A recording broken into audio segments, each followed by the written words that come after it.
All right, good morning. Take two. We're going to call the July 10th LAFCO meeting to order. Today's agenda fairly short. We only got one item. It's focused on detachment. We have no other items for discussion today. Eric, if you please call the roll, please.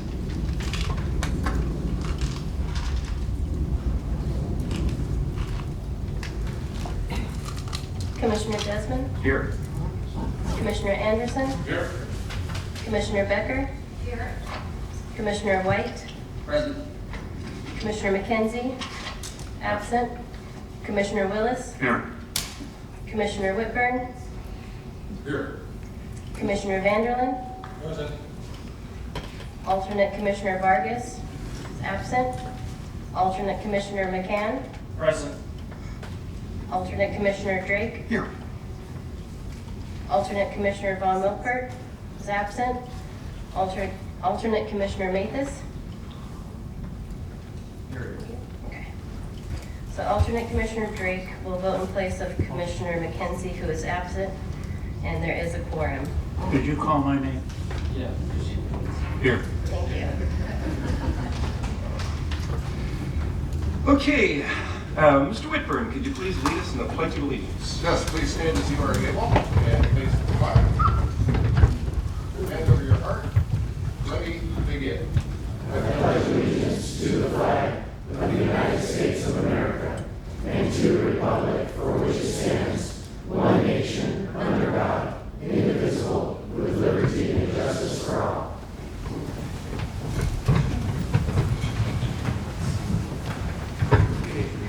All right, thank you very much. Do we have any commissioners participating remotely today? I didn't hear it in the roll call. No, everyone is on the dais. Everybody's here, okay. All right, we're going to the agenda review. Is there any changes to today's agenda, Keen? No changes. Thank you, Chair. Okay. Okay, do we have any public comments not on today's agenda, or anyone calling in or emails not on today's agenda? You have a hand raised? All right, can you call on, do? I can't see it. I see, it's a Tommy. So can you make it so that Yeah. this person can talk? Okay. Hi, can you hear me? Yes, we have you.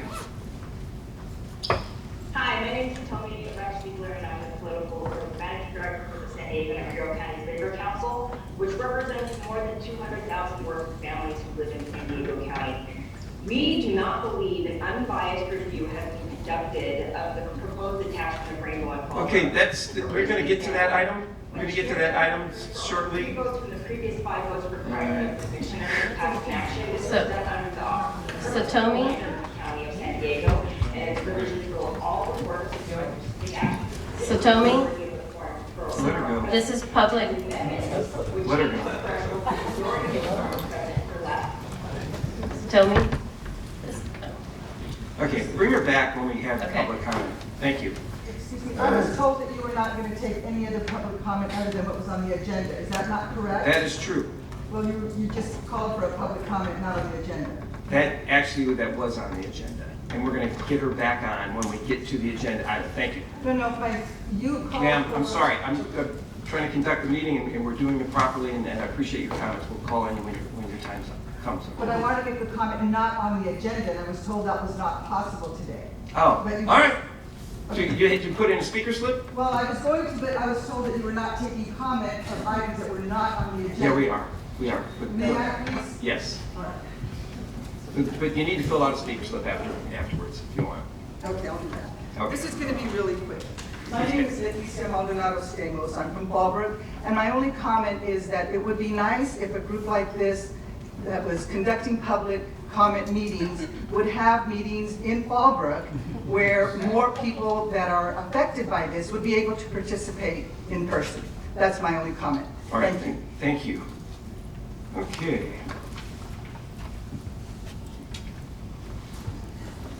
So do we have somebody else online? Mr. Smith, do you have a comment not on today's agenda item? Tim Smith. No, I will wait until the agenda item. Thank you. Okay. Well, got off to a rocky start, that's okay. All right, so we do not have any speakers to speak on today. That's not on today's agenda. Okay. So we have no consent items today. Public hearing, we just have the one public hearing, 6A. This is the continuation of the Fallbrook Rainbow Detachment Proposal. Staff, we asked staff to come back and present additional exit fee options for our consideration. So first off, I'm going to ask any commissioners if they have any ex parte communication they need to disclose for this item. Barry, I'll just start with you at your end. Do you have any ex parte communication since the last meeting?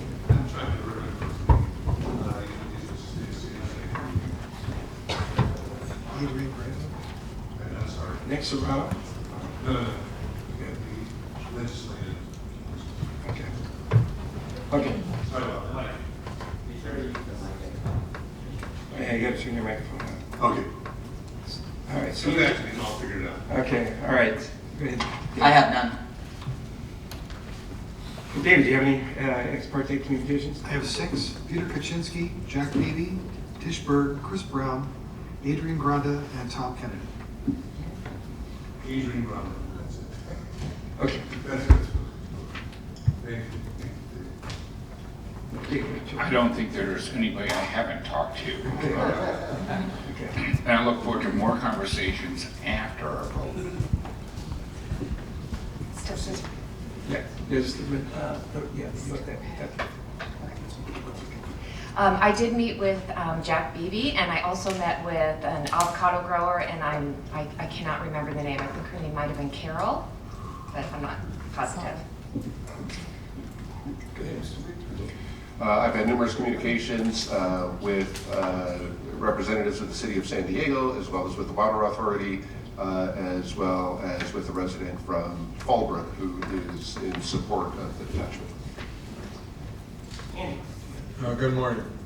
I had a brief conversation with Tom Kennedy from FPUD. I know there's a lot of buzzing around our community, but that's all it's got. Nothing of any substance. Okay, thank you. Mr. McCann or Mr. Mathis, have you had any ex parte communications? Thank you, Chair. I've had communication with Tom Kennedy, Chris Brown, and a egg farmer out at Elkhorn. Thank you. Okay. Mr. Mathis, any? No. Okay, I had communications. I spoke with Mr. Mel Katz, I spoke with Jack Beebe, and I spoke with Mr. Tom Kennedy, asking them to meet and go for the Hail Mary, but here we are. So I appreciate your efforts. Okay. All right, so let's go ahead and proceed with the staff presentation with the alternatives to the exit fee options. Thank you, Chair Desmond and Commission.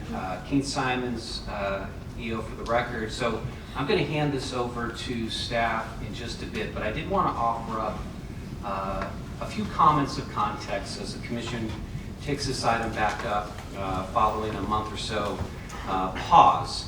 And like we did when you opened this item back on June 5th, staff certainly want to acknowledge that the two proposals that you are considering today as part of this rather unique joint public hearing, hey, they're a mixed bag. And certainly it speaks to the fact that when LAFCO takes up boundary changes, whether they're subtle or not, and I would suggest this is not subtle, you are always dealing with a balancing act, okay, and trade-offs. And in this particular case, as we've tried to consistently note throughout our reporting, here you have the dilemma of a proposal that on one hand speaks to your interest by way of the legislature to be in the business of supporting and, in a way, sustaining and promoting viable agricultural production, and in this case, particularly in North County. But on the other hand, you also do need to take in consideration impacts on others, and in this case, the impacts that it may have on urban-centered areas in San Diego. So, you have a number of options before you in your agenda report that was initially presented on June 5th. Today, staff is going to follow up on some requested additional information. Staff remains of the opinion that of the lot of options before you, we believe one rises to the top and is the preferred option, which we refer to as option 2. But again, the commission has a balancing act, and there are other options available, and certainly you can make reasonable justifications in going other ways. What we are here today to do is to make sure that we do our part to help inform the process. So, with that context in mind, I'm going to ask Priscilla Mumpower to take over the presentation, and thank Priscilla and her team for really doing an outstanding job to get us here on a short turnaround. So Priscilla, thank you. Yes, you're welcome. Thank you. Good morning, Commission. Priscilla Mumpower, Assistant Executive Officer. Here today we return with agenda item number 6A involving the proposals by Fallbrook Public Utility District and Rainbow Municipal Water District seeking to detach from the San Diego County Water Authority and annex into the Eastern Municipal Water District. So as our executive officer noted, we're continuing this item from the June 5th hearing where you heard from staff, you heard from the applicants, you heard from the County Water Authority, as well as the public. Ultimately, this concluded in the commission redirecting staff to come back with exit fee alternatives, as well as there was mention of also addressing an email, that we received from Met Chair Aiden Ortega. And so that's what we're here to do today. So we have 2 memorandums that are within the agenda packet today. Again, one is an exit fee alternatives memo that's been prepared by consultant Chris Kate. The other memorandum is by consultant Adam Wilson, which addresses the Met email. And so these will be covered by them respectively, beginning with Chris Kate and then Adam. And then at the end of their presentations, I'll go ahead and wrap it up before kicking it off. So thank you.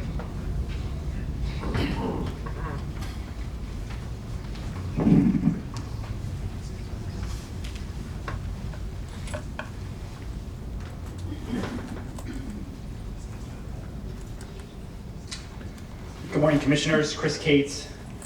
At the June 5th LAFCO hearing, the Commission directed staff to return with various alternatives to the exit fee recommendation provided by staff.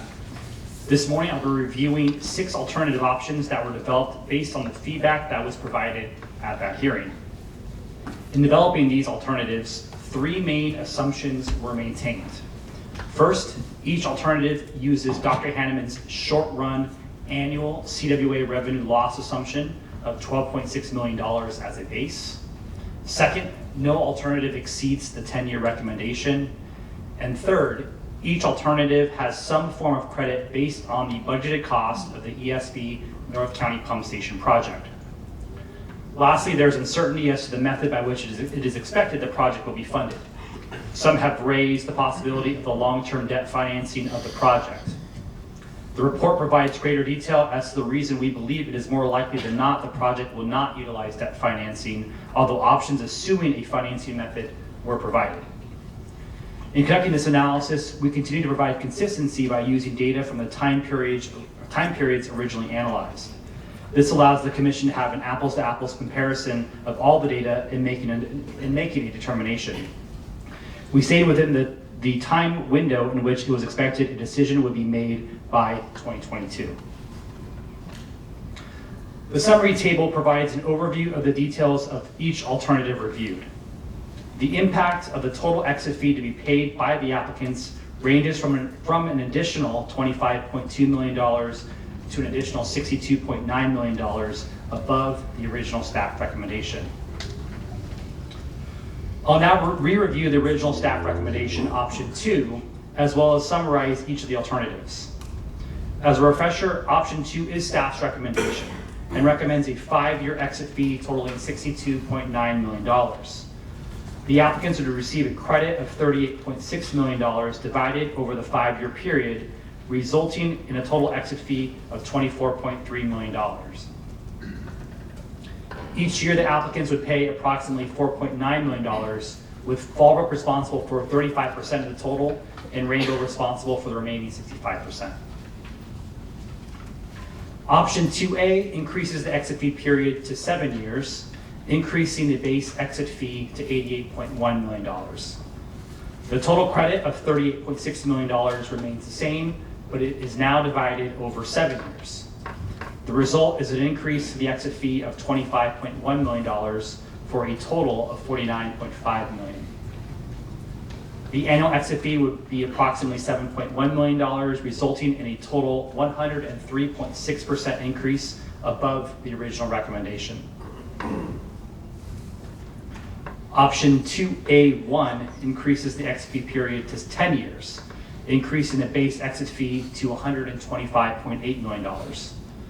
The total credit of $38.6 million remains the same, but is now divided over 10 years. The result is an increase to the exit fee of $62.9 million for a total of $87.2 million. The annual exit fee would be approximately $8.7 million, resulting in a total increase of 259% above the original recommendation. Option 2B maintains the originally recommended exit period of 5 years, retaining the base exit fee amount of $62.9 million. This option assumes a 20-year financing of the pump station project. We therefore divide the total cost of the project, $38.6 million, by 20 years and apply that annual amount as a credit for 5 years, which is the duration of the exit fee. The result is a total credit of $9.7 million and a total exit fee of $53.2 million. The annual exit fee would be approximately $7.1 million, resulting in a total increase of 119.2% above the original recommendation. Option 2B1 increases the exit fee period to 7 years, increasing the base exit fee to $88.1 million. This option assumes a 30-year financing of the pump station project.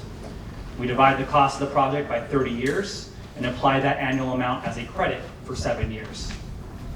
The result is a total credit of $9.9 million and a total exit fee of $79.1 million. The annual exit fee would be approximately $11.3 million, resulting in a total increase of 225.5% above the original recommendation. Option 2C maintains the originally recommended exit period of 5 years, retaining the base exit fee amount of $62.9 million. This option provides a credit for the project equal to the applicant's share of gross revenue to CWA. In 2021, the applicants accounted for 6.5% of CWA water sales revenue. Therefore, the applicants would receive 6.5% of the total $38.6 million cost of the project, or $2.5 million. This amount is divided by 5 years, resulting in an annual credit of $502,000. In total, the exit fee charged is $60.3 million. The annual exit fee would be $12.1 million, resulting in a total increase of 148.6% above the original recommendation. Option 2C1 increases the exit fee period to 7 years, increasing the base exit fee to $88.1 million. Again, this option provides a credit for the project equal to the applicant's share of gross revenue to CWA. Applying the same percentage, the applicants would receive a credit of $2.5 million, but under this option, the amount is divided over 7 years. This results in an annual credit of approximately $359,000, and in total, the exit fee charged would be $85.5 million. The annual exit fee would be $12.2 million, resulting in a total increase of 252.2% above the original recommendation. Following the development of these alternatives, we wanted to also understand the resulting impact of each alternative on the applicant's ratepayers. As was stated in the original staff report, the purpose of the proposals is to achieve cost savings to the applicants. Using Dr. Henneman's analysis, the applicants are expected to achieve $7.7 million in savings from detachment, or $23.50 per meter prior to the payment of any exit fees. For each option, the annual net exit fee amount was divided by the total number of meters then divided again by 12 to determine a monthly cost of the exit fee. This amount was then subtracted from the monthly savings to finally determine the resulting savings or cost of each alternative. Here's an example of the calculation that was conducted. The savings amount, as determined by Dr. Hanneman, equates to a monthly savings of $23.50 for each ratepayer in the district. Starting with option 2, the annual exit fee costs each ratepayer, again on a meter basis, $15.13 a month. Therefore, the monthly savings from detachment after paying the exit fee in option 2 is $8.37. We conducted this analysis for the 6 alternatives produced and determined only option 2A would produce a minimal savings. If either of the remaining alternatives would be selected, we believe it would not be financially viable for Fallbrook or Rainbow to continue with detachment. That concludes my presentation, and I'll turn it over to Adam Wilson now for his portion of the presentation. Thank you.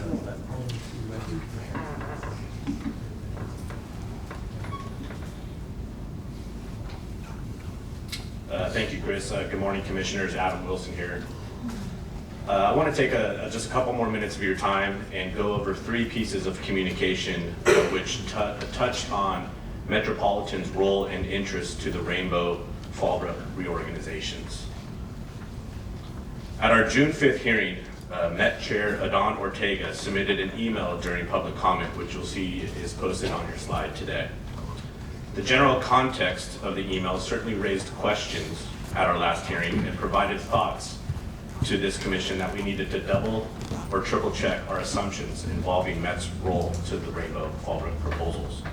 Chair Ortega concluded in the highlighted section that you see, quote, "As chair of Metropolitan's Board of Directors, I must assert our board's prerogative to approve any service change under the annexations provisions of the Metropolitan Act," end quote.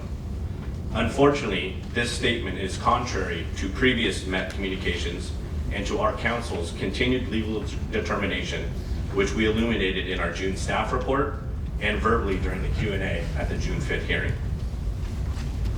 The next week, on June 13th, Met Chair Ortega placed an item on Met's Finance, Audit, Insurance, and Real Property Committee to discuss any impacts to Met's long-term planning. There were 3 overarching points that are worthy of being highlighted to you today. Number 1, Met Council presented that Met law does not require Met board approval when there is an exchange, i.e. reorganization of territory between 2 Met member agencies. This determination directly counters the June 5th email received by Chair Ortega.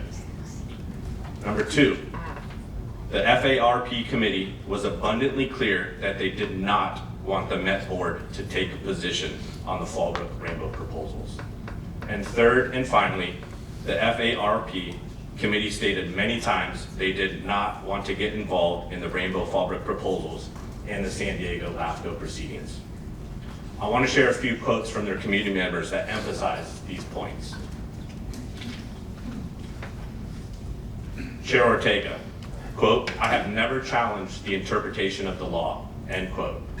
And, quote, "Now in my communications with San Diego LAFCO, I have never told them not to approve it," end quote. Director Peterson, quote, "I think the most prudent thing for Met to do is to stay out of this," end quote. Director De Jesus, quote, "I feel that Metropolitan, not to be naive, but the Metropolitan may be meddling in areas that we probably should not get involved in," end quote. And lastly, Chair Ortega, quote, "I would not set up an ad hoc committee to get involved in the San Diego detachment issue. They can evaluate our actions and then determine whether it's in their interest, given what's happening in planning, whether to proceed or not. But I would not ask this board to take an official position on what's going on in San Diego," end quote. The next day, the County Water Authority submitted a courtesy letter to you summarizing the June 13 Met Committee meeting. However, that letter appears to suggest that LAFCO Commission should take pause on the Rainbow Fallbrook proposals until the Met Committee matters raised are addressed. Based on Met's staff presentation and the FARP committee discussion, the reorganization proposals are not conditioned to any outside efforts by Met and are not subject to a decision by the Metropolitan Board, as we have determined throughout this entire process. Eastern Municipal Water District also sent in communication on June 14th, which reiterated their neutral position on the proposals and encouraged San Diego LAFCO to move forward expeditiously with its process, especially now that the MWD FARP committee communicated that Met will not be weighing in on the LAFCO proceeding. In conclusion, I want to reemphasize, Met law does not require the Met board approval for internal reorganizations. The FARP committee did not want to get involved with your proceedings, and they did not want the Met board to take a position. With the proceeding summary in mind, it would be appropriate for your commission to continue moving forward and seek final resolution at today's hearing, and irrespective of Met activities, including the formation of an ad hoc committee for their own purposes. My memo, the related communications I highlighted today, and the transcript of the FARP committee are part of your agenda package for your full review. Thank you for your time, and I'm available for any questions as well. All right, thank you, Mr. Wilson. And Priscilla, is that Yes. all of staff's presentation, or are you gonna wrap it up? I'm gonna wrap it up. Okay.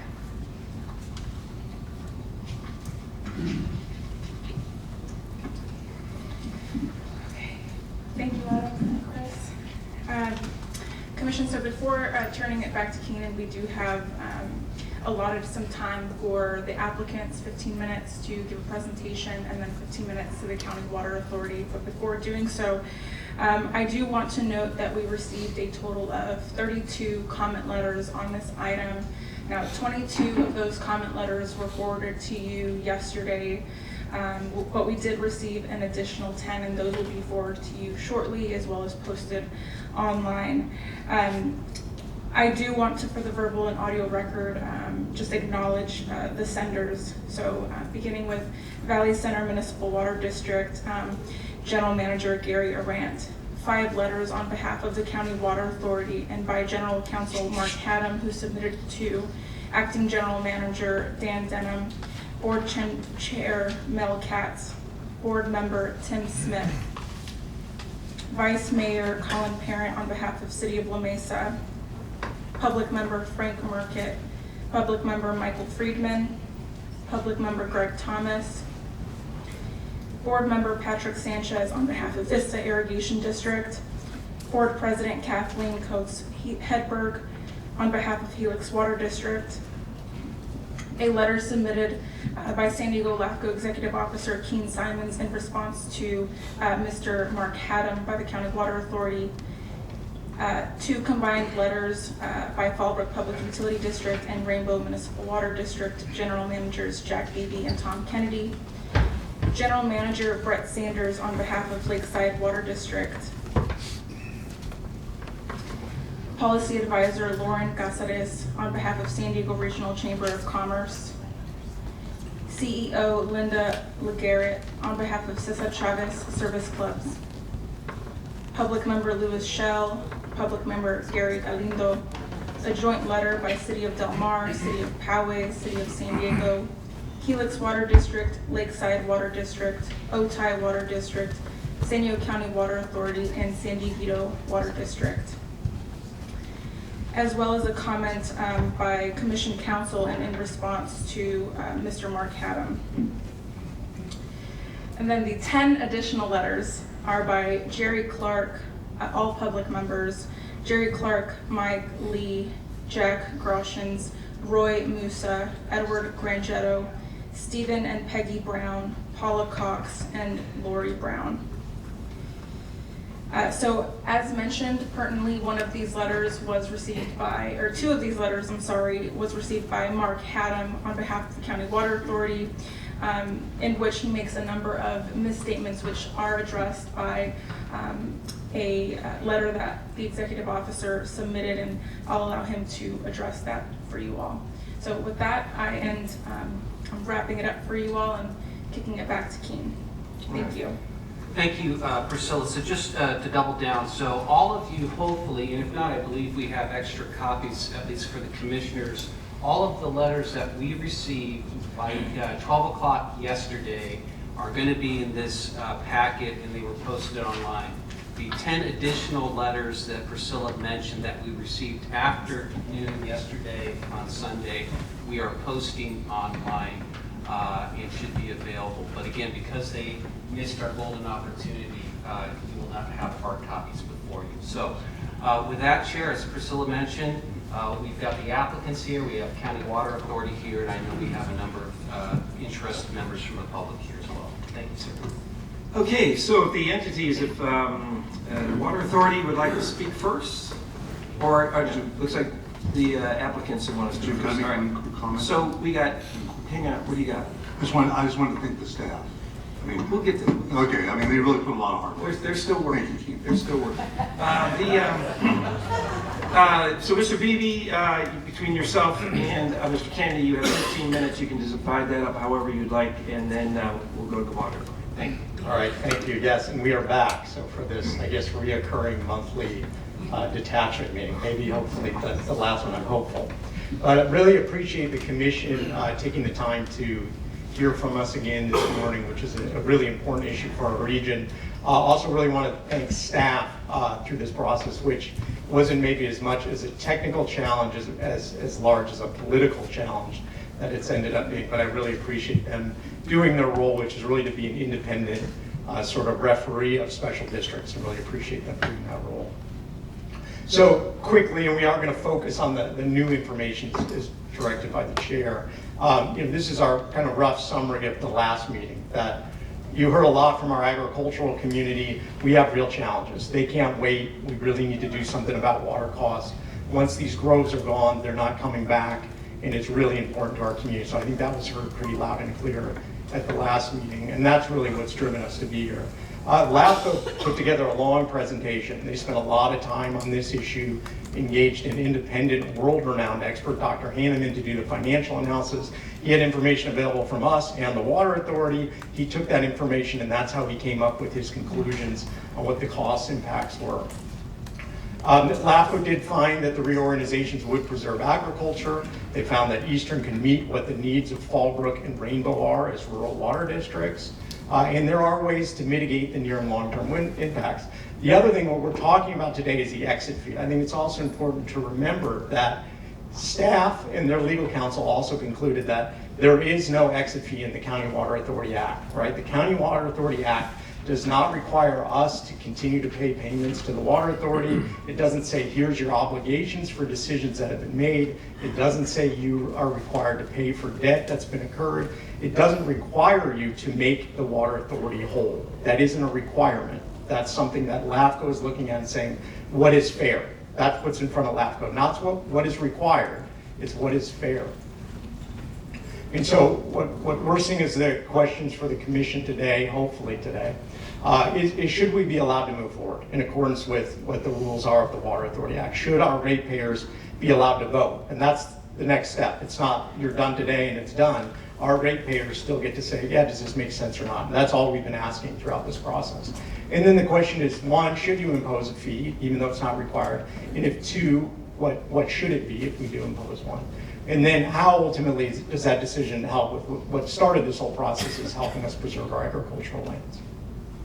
So when we talk about what is fair, and we talked about this last time, but I want to reiterate it a little bit. So as you've heard, we're not going to get the exit fee out of our agricultural customers, right? That's not going to work. So where is that money going to have to come from, right? Largely then our residential ratepayers are going to have to make up that exit fee.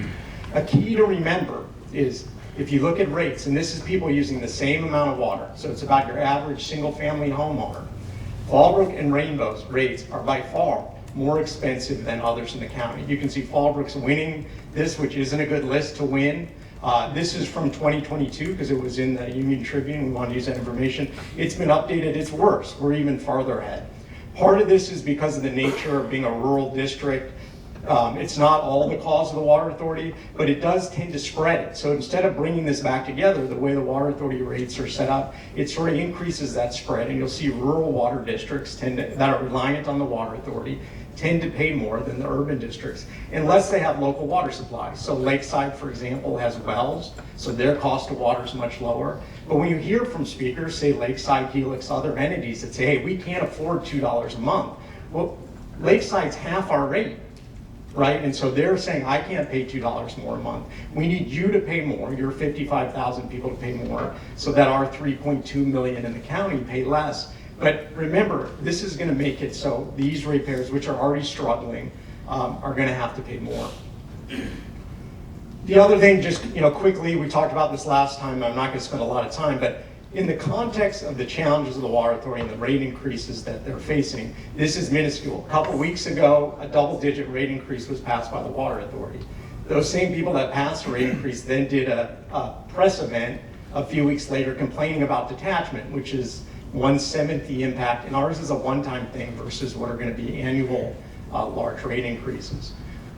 Also, unlike some of the other things, there are ways to mitigate it. So as LAFCO staff has proposed, even though it's not required by the act, there is a way to make it so for 5 years there's no impact. And then the impact after that is very small. It's 1.3% of what's almost $1 billion budget.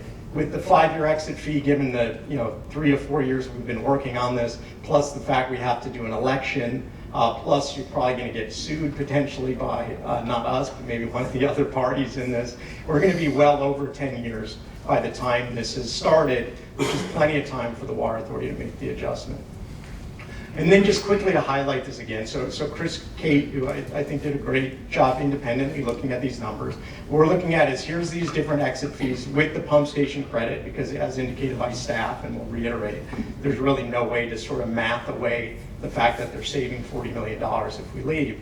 If you look at that and say, what is this subsidy? So what's happening in front of LAFCO now is they're saying, hey, we need Fallbrook and Rainbow ratepayers. They can save money, they can get the water they need through Eastern, but we want them for a period of time to subsidize the other ratepayers. That's what the exit fee is. It's a subsidy from Fallbrook and Rainbow that's going to reduce the rates of everyone else in the county, right? And so if the commission said, all right, we're going to follow exactly what the act said, we're going to impose no fee, then that savings about $23 a month, right?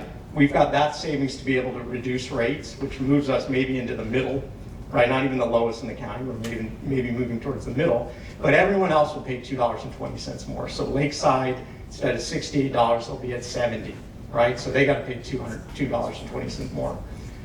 The item that staff recommended, which is 5 years, right?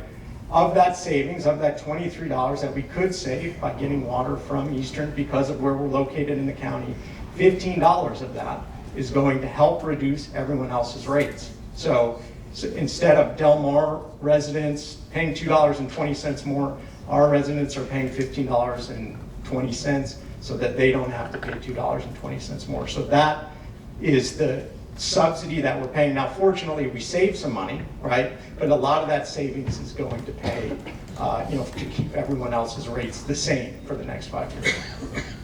7 years essentially becomes a wash. So all the money we would save, we're essentially putting back into a subsidy for 7 years. So for 7 years, our ratepayers are kind of held steady. They're not really able to decrease rates much. We're not able to do much for agriculture so that no one else has to pay $2.20 for the next 7 years. As you get to 10 years, it switches around where we're paying $27 a month in a subsidy, which is greater than what we save. So we pay more and get no service from the water authority. And so really that's a question of how long should our ratepayers be required to subsidize the rest of the county so they don't have to pay another $2.20 or make the adjustments they could make so that there is no increase on the rest of the county. And really when we look at it, above staff recommendation, it really becomes punitive at that point. It becomes something to say, yeah, you can theoretically leave, but functionally we're going to make it impossible. All right, I'm going to turn it over to Mr. Smith. You took more than your half. All right, good morning, everyone. It's great to be back. So, as we routinely do, what the water authority is going to tell you and what they've been saying, things that have come up since our last meeting. They're going to say the savings from the ESP pump stations is too high, but the $40 million came from them, and that was there. They will save $40 million if it's not built. And it can't be debt funded because it's going to be owned by Rainbow or Fallbrook, each station, just like the Valley Center one. The water authority can't issue debt on assets they don't own, but in the program, they've been trying to say, oh, it's going to be debt financed. It's just not the case. But at the end of the day, $40 million saved is $40 million saved. There's also a lot of, we believe the credit isn't quite correct because it's too low. We've funded over $250,000 in infrastructure at the Water Authority over our life that we're going to be leaving behind there. And they're talking about now the flow control facilities. Well, we paid for those flow control facilities we built, and we paid our maintenance charges on them for decades. And in the part of the media blitz from last week, the Chair Katz indicated that we're trying not to pay the full debt on the things that were investments made on our behalf. But the reality is there's no facilities that were built just for Fall Lake and Rainbow. There's no investments that were made for us. All the investments were made for the whole county as a whole, with nothing, not leaving anything behind that was built just for us. There have been, we just heard one of the callers who was speaking a little bit out of turn there about how this hasn't been studied hard enough, hasn't been studied long enough. Well, as many of you know, this has been going on for 3.5 years. We've spent over $500,000 on costs for consultants and over 12,000 pages of documents. I think the delays in this process have cost our ratepayers and the agricultural community greatly. I mean, we continue to lose acreage every year, and we're just trying to get this thing to get some relief. There's just as a bit of history as we started through this process, because the Water Authority's been throwing around some new numbers, but as you may recall, early on they started at, it's a $40 million annual impact if they leave. Well, that's more money than we send them every year. And then it turned into a $1.2 billion impact. If you calculate all the money they think they would earn for the next 90 years, yeah, maybe you get to that thing. And Dr. Hanneman looked at, as Jack indicated, looked at information from us and the Water Authority, and he's a PhD in economics, and he calculated a number. They will say that's the wrong number. But what we've seen is they just create highly escalated numbers that are cherry-picking values, and now they're coming up with this $200 million. You probably saw the little show that was held on the steps of this building last Friday, which, consequently, it was interesting to see a sitting commissioner sitting in on a press conference and one side of a decision in front of the commission, but I guess that's okay. But rather than work with the districts and work with LAFCO, Water Authority's thing is to throw out all kinds of crazy numbers and hope that they stick. I thought we were out of spaghetti last month, but I guess there's a little bit more left. And one of the things about the exit fee and the debt, they say you got to pay the debt. Most of that debt is for the emergency storage project. They haven't finished the pump stations for us. We still don't have access to that as the rest of the county does. And the $40 million that's going to save is the Water Authority's number. The Water Authority said they're going to save $40 million 3 years ago, and we're actually getting shortchanged a little bit. We think the credit's a little low for a couple of reasons. Both with the assets we're leaving behind, $250 million in assets. We also have 6% of the reserves that the Water Authority has, the cash reserves, were contributed by our ratepayers, some of the people behind me in this room. That's about $20 million in cash that is going to be divvied up amongst the rest of the member agencies.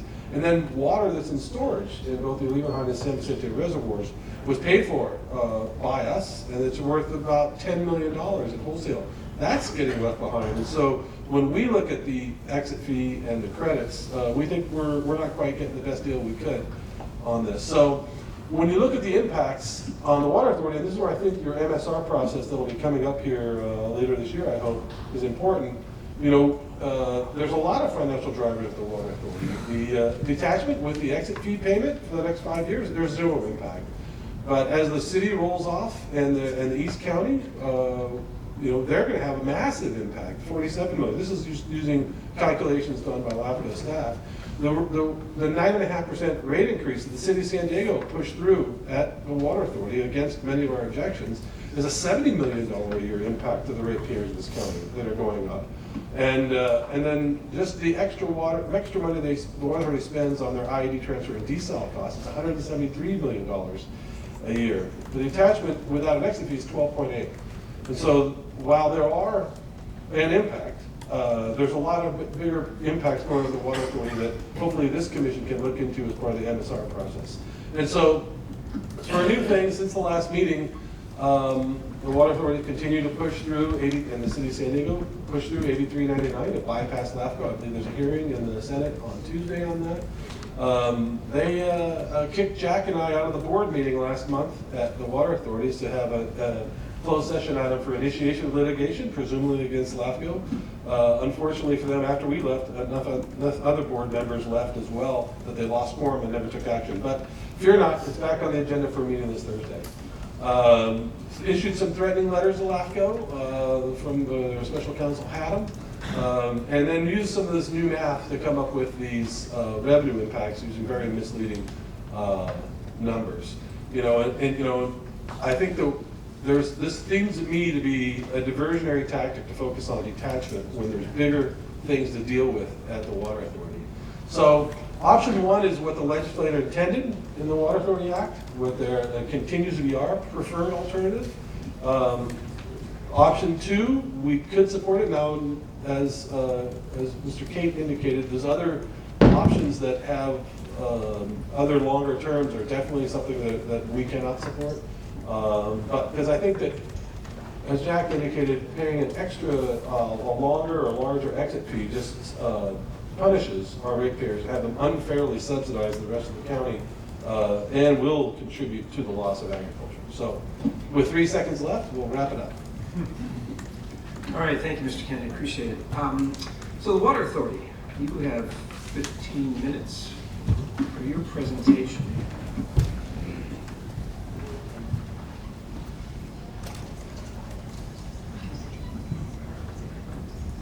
Good afternoon, Dan Denham here. I'm the acting general manager of the San Diego County Water Authority. Last month you heard my predecessor Sandy Curl address you. She stated a number of facts that are in the public record. I'm not going to repeat any of those today, but I think that that's all been there for everyone to review. I want to go over 2 quick points before I hand it over to my colleague, our rate and debt manager, and our chair of the board, Mel Katz. First, I want to address members of the board who may be sympathetic to the notion of detachment, that agencies should be free to seek the best deal for their agencies. And I certainly agree with that. I represent the needs of 24-member agencies at the Water Authority. I have 36 board members that I report to. I certainly understand everyone's unique needs in the water world, but independent agency judgment is not what detachment is all about in this case, in my opinion. This is the permanent, unfair shifting of burdens to another class. And I say that in the context of 55,000 residents versus 3 million. I think you've all heard that. The second point that I want to address here is about process. The process that was outlined by the LAFCO staff, by this commission, that has to do with the financial analysis that Pierce Rossum, our rating debt manager, is going to address here. So first of all, as you all know, you've hired a respected third-party independent economist, right? You've also directed a group of LAFCO city representatives to give an opinion and an analysis on everything that Dr. Heinemann did over the course of roughly a year. You also constituted a special districts ad hoc committee who had some thoughts on it and came back with a recommendation. What the economist told you is that it's a gamble for 55,000 residents. What the city's group came back and said with a 10-to-1 vote was in opposition to detachment. The Special Districts Ad Hoc Committee said at the very least the numbers should be updated. That was the recommendation from the committee of this LAFCO board. At the June 5th hearing, the commission requested to come back and talk about an exit fee, so that's why we're here today, right? So what you received was a consultant report that contradicts the economist report. That was discussed over the course of a year. It was done in 30 days. You received a set of 6 alternatives, 5 of which the consultant says are infeasible.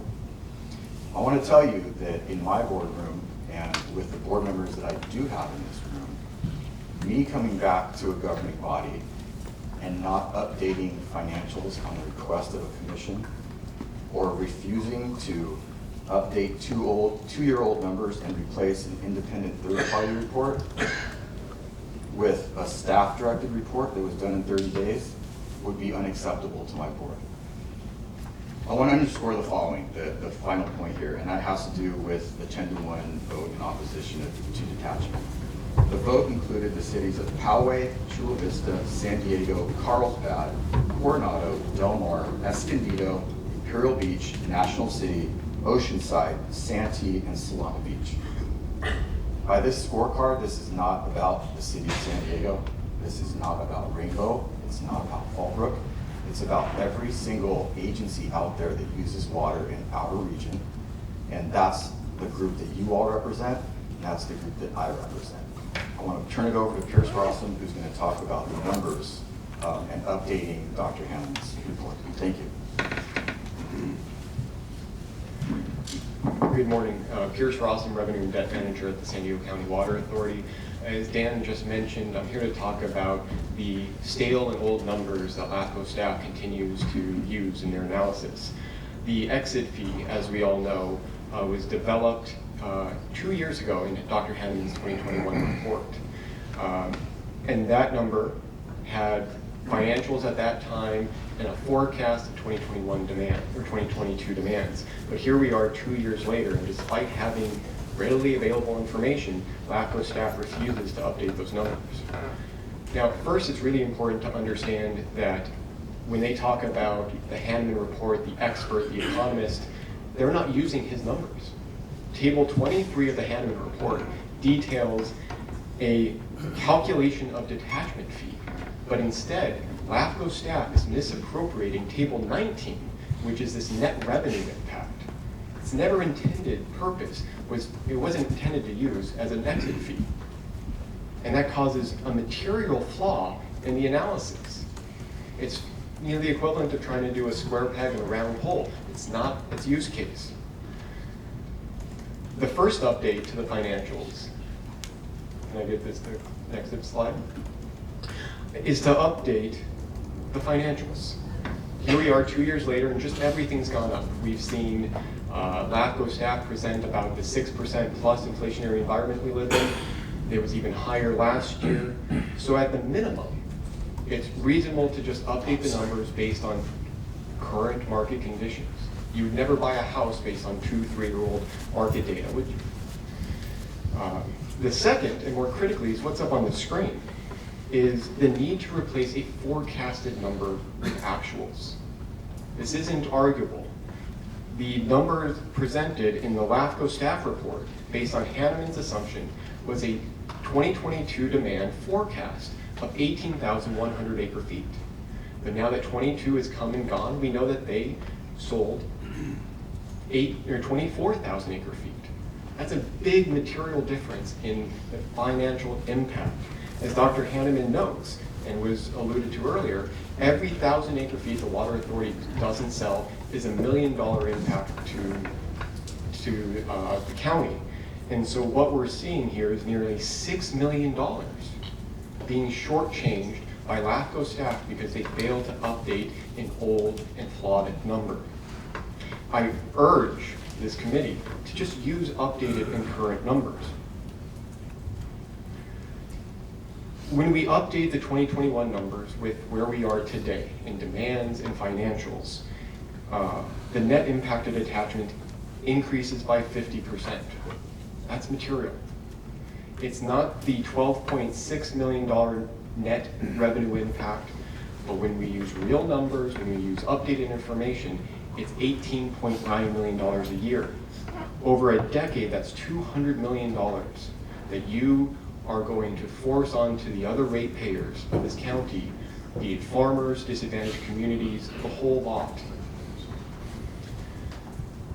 While we limited the impact to 10 years, it's important to note that LAFCO staff and Dr. Hanneman have both said that the impacts will continue long-term, well beyond the 10-year period. So setting an appropriate and fair exit fee for the full 10-year window is necessary and rational. The concept of the true-up is not new, right? Last year in August, Kim Thorner, the chair of the Advisory Ad Hoc Committee for Detachment, recommended that before LAFCO staff brought numbers to this commission, that they be trued up. LAFCO failed to do that. They ignored that request. So we did it. That analysis was shared with you last week on July 3rd. It's part of that communication. And as shown on the screen, if you move forward with option 2, that LAFCO staff recommendation, it's $140 million that you are leaving on the backs of the rest of the county. That is not fair. Even the consultant from Chris Kate, we appreciate the analysis, but how is it that all 6 alternatives show bigger numbers? That has to show you that the numbers are flawed, that the analysis is flawed. That should send a clear signal to this commission and staff that the current recommendation is not fair nor equitable. LAFCO staff recommendation is woefully insufficient in terms of preventing Rainbow and Fallbrook from shifting their costs to the rest of the county. I ask this commission, would you make a personal financial decision on 2-year-old data? Of course not. Please don't start now. Being a numbers guy, I encourage you, should you ultimately approve detachment, to get the numbers right. That concludes my remarks. I will now pass it over to the Water Authority Board Chairman, Mel Katz.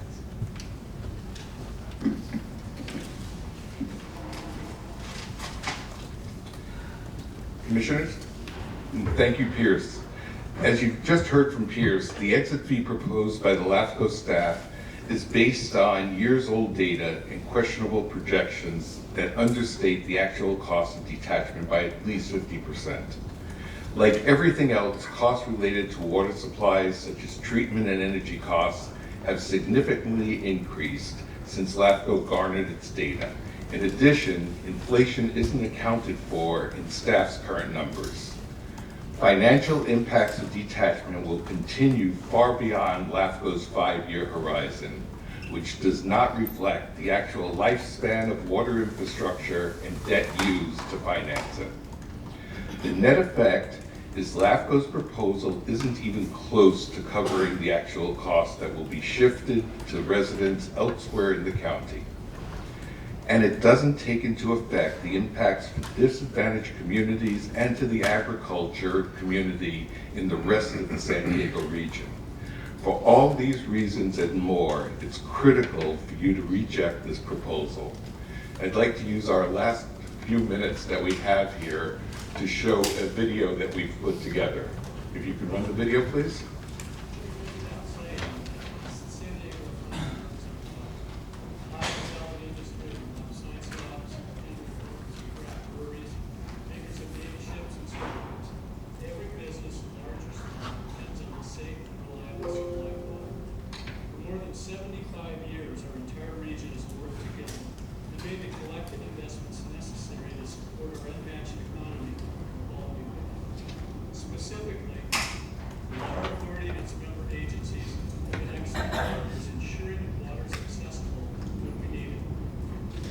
That's why we find it troubling that these 2 agencies want to leave this successful regional water partnership and join with an agency in Riverside. Yesterday, the Chamber's Sustainability and Industry Committee voted overwhelmingly to reject the detachment. Our members clearly saw that this proposal would shift millions in added costs onto local business, many of whom operate on very thin margins already. The majority of our businesses in our region are small, and I can tell you that utilities are a big part of their budgets. This added burden will make it even harder for local businesses to succeed and will make San Diego a less competitive market to attract and retain the best employees. Let's not add to the challenges our businesses face with an unnecessary water rate increase. We call on LAFCO to protect local businesses and vote no on detachment. So again, I'm Frank Hilliker, and I'm an egg farmer in Lakeside, a board member at the Lakeside Water District, and I sit on the board of directors for the County Water Authority. You know, the unfortunate reality is that LAFCO has not assessed the impact of its decision on the county's huge farm sector. We all care about the cost of water because it is a major factor for most farms. So understand, 70% of agriculture is going to be outside of the potential detachment area.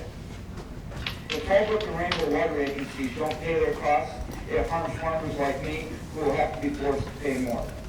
I urge LAFCO to make sure that they require full cost coverage by Fallbrook and Rainbow to protect our region's $2 billion ag industry. My name is Janet Chin, and I'm here on behalf of Assemblymember Tasha Berner. No taxation without representation was a fundamental value of our founding as a nation, why would we ignore that principle now? As it stands, if Rainbow and Waldorf water districts leave the San Diego Water Authority, each and every household in the rest of the county could see their water bills increase by more than $1 a month. She believes that people paying those bills deserve the opportunity to say whether they think that increase is worth it or not. I want to make sure I emphasize that in District 1, I represent communities like National City, San Isidro, Chula Vista, and Vero Beach. And I'm so proud of District 1 to be one of the most diverse and culturally rich parts of San Diego. But it's also one of the most low-income and historically underserved communities. The impacts of this attachment proposal will hit our low-income environmental districts the hardest. They're going to feel the financial increase the hardest, and that's just not fair. It's a necessary increase in water bills, taking money away each month from hardworking families who can least afford it. I believe all registered voters in the county of San Diego who will be impacted by this deserve the right to vote on this issue. On behalf of the San Diego County water users and my community and our district, I'm calling on LAFCO to reject this proposal and work to find an equitable solution that's fair for everyone. We thank you for your time today.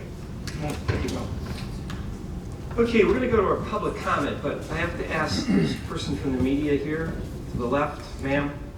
This is where we line up for our speakers, so could you please move to the other side or to another spot? Thank you. And if we could move that wagon and the other equipment over there.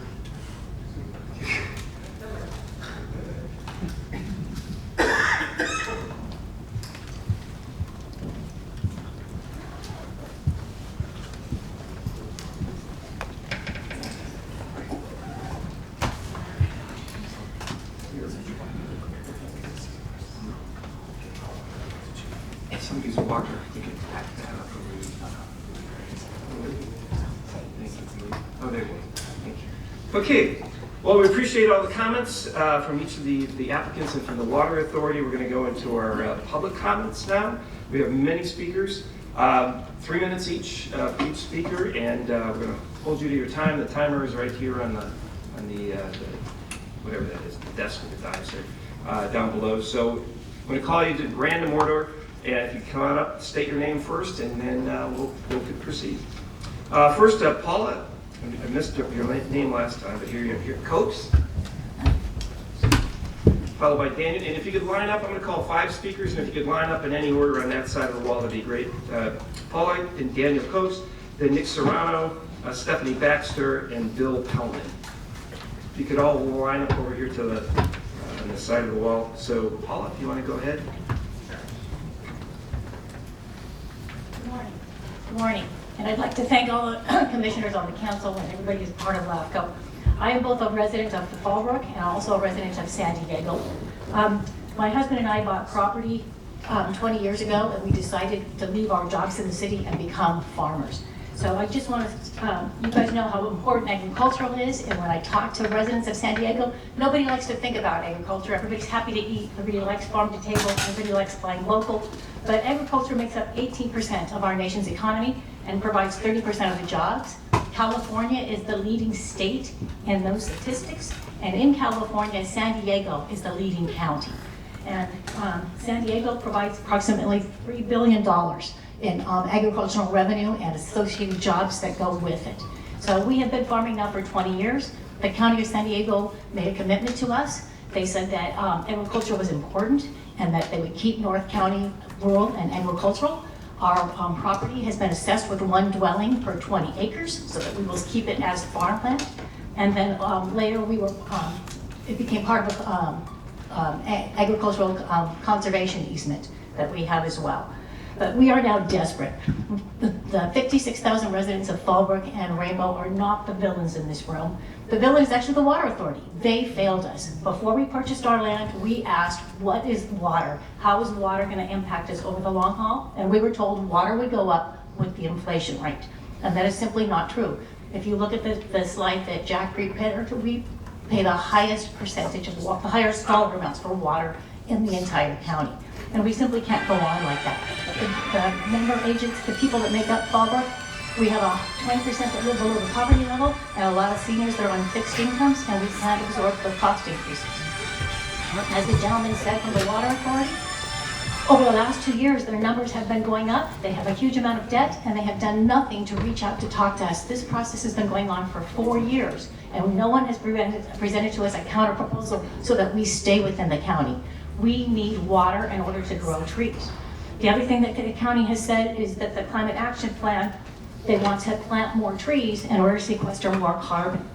The University of California, Fresno, said that agriculture is our key to sequestering carbon. For every one tree that you plant in the city, we as farmers can plant 100 to 500 trees.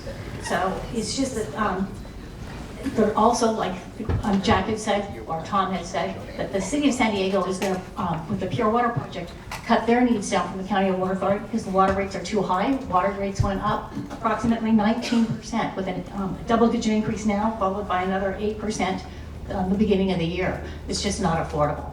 I am a 3-time cancer survivor, and in order to survive cancer, you look at the assessment, you look at the criticality of your situation, you find viable alternatives, and you move forward. This has been our only way to move forward. We did not want to, I'll wrap it up. We did not want to leave the Water Authority. All San Diegans value agriculture. All San Diegans want affordable water. And affordable water needs to happen now. The Water Authority needs to be fixed, but in the meantime, we need to survive. Thank you. All right, and then for the record, that was Paula Copes, and then Nick, you just state your name. Absolutely. Good morning, members of the LAFCO Commission. I'm Nick Serrano, Deputy Chief of Staff to the Mayor of the City of San Diego, Taquagoria, and the Vice Chair of the San Diego County Water Authority. I think you all know why I'm here today. I'm here respectfully to request your no vote on the detachment proposals in front of you. And quite simply, I'm asking you to do so because it is the wrong solution to the challenges being represented by the two agencies. My colleague, Board Chair Mel Katz, and I, along with our Acting General Manager Dan Denham, have just recently, as last week, met with Fallbrook and Rainbow to discuss their challenges, and I do believe that we have options and opportunities to address the issues that they have brought forward. I point out that we are wholly new leadership at the San Diego County Water Authority. We are not the same leadership that was there when this action was initiated. And so I'm requesting that you will allow us the opportunity to work through some of these options, acknowledging that the two agencies in front of you are not the only agriculture in San Diego County. In fact, 70% of agriculture and farms lie outside of Fallbrook and Rainbow. And so in fact, if your yes vote on detachment today is anywhere near based on supporting agriculture in San Diego County, understand you are simultaneously harming it. Again, it's the wrong solution to the challenges being brought forward, and I do believe that there is a different way. I point out that there are still no water districts in the region, asking you to approve this action outright. Special Districts Advisory Committee still has not formally weighed in on this matter, but you do have an overwhelming vote from the city's advisory committee asking you to vote no on the proposals in front of you.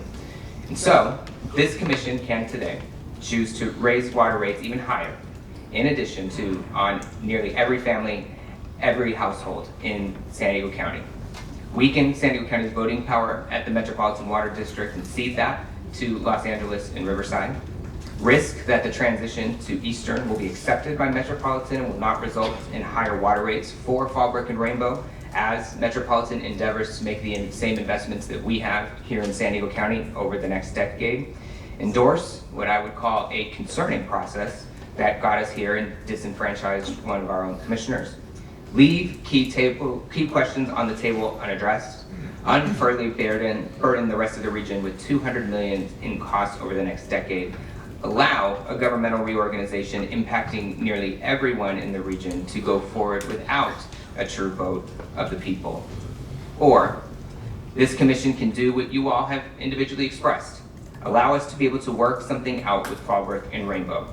Give the Water Authority time to address the concerns and issues facing Fallbrook and Rainbow on a potentially defined timeline to see what can be done to address the issues that have been represented throughout this process. But I would just submit to you that ceding from the union is simply the wrong solution and will needlessly harm others in the region. I respectfully request your no vote on this item.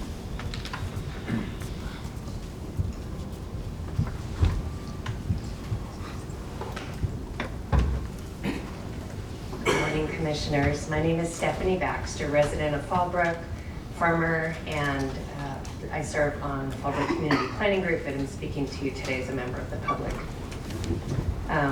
The blatant above the law attitude that the Water Authority and now the big city bullies and paid lobbyists have exhibited over the past 3 years since FPUD and Rainbow have applied to detach is actually worsening, even though there's been time for it to improve.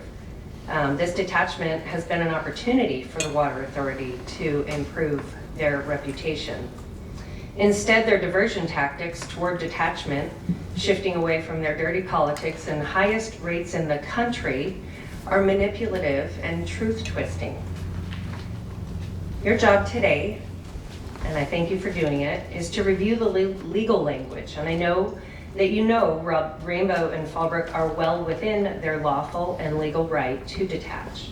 And as I understand it, in the 70+ years of thousands of language and policy revisions of the CWA, none has ever been modified regarding these two districts detaching.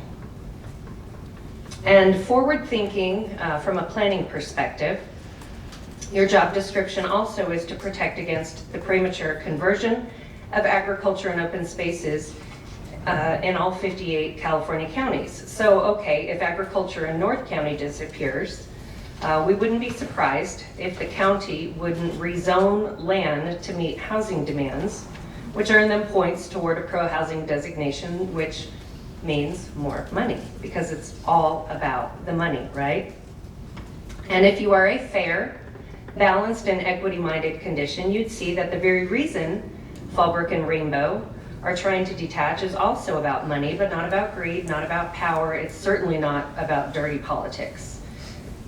It's from a lawful, fact-based data analysis, not from political standpoints as some have twisted it to be. We heard earlier about the permanent unfair shifting of burden and who that will land upon. And if detachment is not allowed within the legal right of Fallbrook and Rainbow, that permanent unfair shifting of burden will land on Fallbrook and Rainbow. So today I encourage you to vote to uphold the law, vote for true fairness, and vote for option 2. Thank you. All right, thank you. And then Mr. Pillman, if you want to come up, and then I'm going to call the next 5 speakers: Paula D'Souza, David Baxter, Frank Hilliker, Tom Kennedy already spoke, and then Charlie Wolk.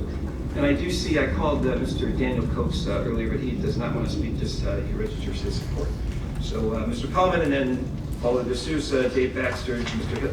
Hilliker, and Charlie Wolk, if you could line up on the side here. Mr. Pillman. Thank you, members of the commission. My name is Bill Pellman.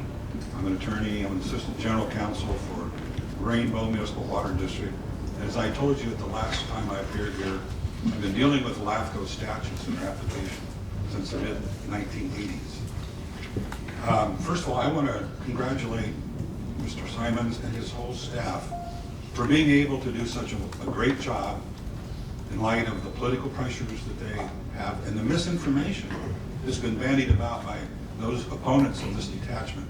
And as a prime example of that, you saw that at the end of that presentation by Chair Katz, a video of the meeting held last Friday out in front of this building, where they were talking about $200 million impact on the residents. And yet during the presentation right here this morning, this County Water Authority said it's $149 million that's gone. This is an example of the way the County Water Authority can get their act together. At the last meeting, Commissioner Whitbourne said, what benefit is there to the rest of the county to save this agriculture by approving these detachments? Well, none of you answered, but I would say every local government suffers whenever any industry in their community deteriorates. And that's what happens in these 2 districts. It's deteriorating. And when one industry suffers, the whole county's economy begins to suffer. And the final point I want to talk about is an item that was subject of correspondence since we last met. If this jar of water had been filled in the Rainbow Municipal Water District, it would have been water that came through a pipe from the Metropolitan Water District. Now, the County Water Authority says the detachments would create an environmental effect I'm going to show you that environmental effect. Here's the payment that goes to San Diego County Water Authority currently. After detachment, that money goes to the Eastern Municipal Water District. Did you all see that environmental effect on this water, on this region? That's the simplified approach to this particular issue. You need to vote in front of this for detachment today. The water authorities had plenty of opportunities to try to negotiate something, and they have failed miserably. Thank you very much. Thank you, sir.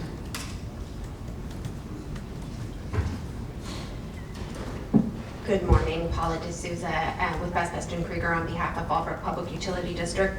I just want to express Fallbrook's concurrence with your council's correspondence of this weekend, responding to CWA Special Counsel Mark Hademan's correspondence also from this weekend as it relates to the impacts on the environment. I also concur with Mr. Pellman just now. Also, I want to really just get ahead of this other issue that was raised by CWA regarding the exchange of territory under the Metropolitan Water District Act. In 1969, the legislature adopted Section 455 of the Metropolitan Water District Act that expressly deals with situations where there is an exchange of territory between two Metropolitan Water District member agencies.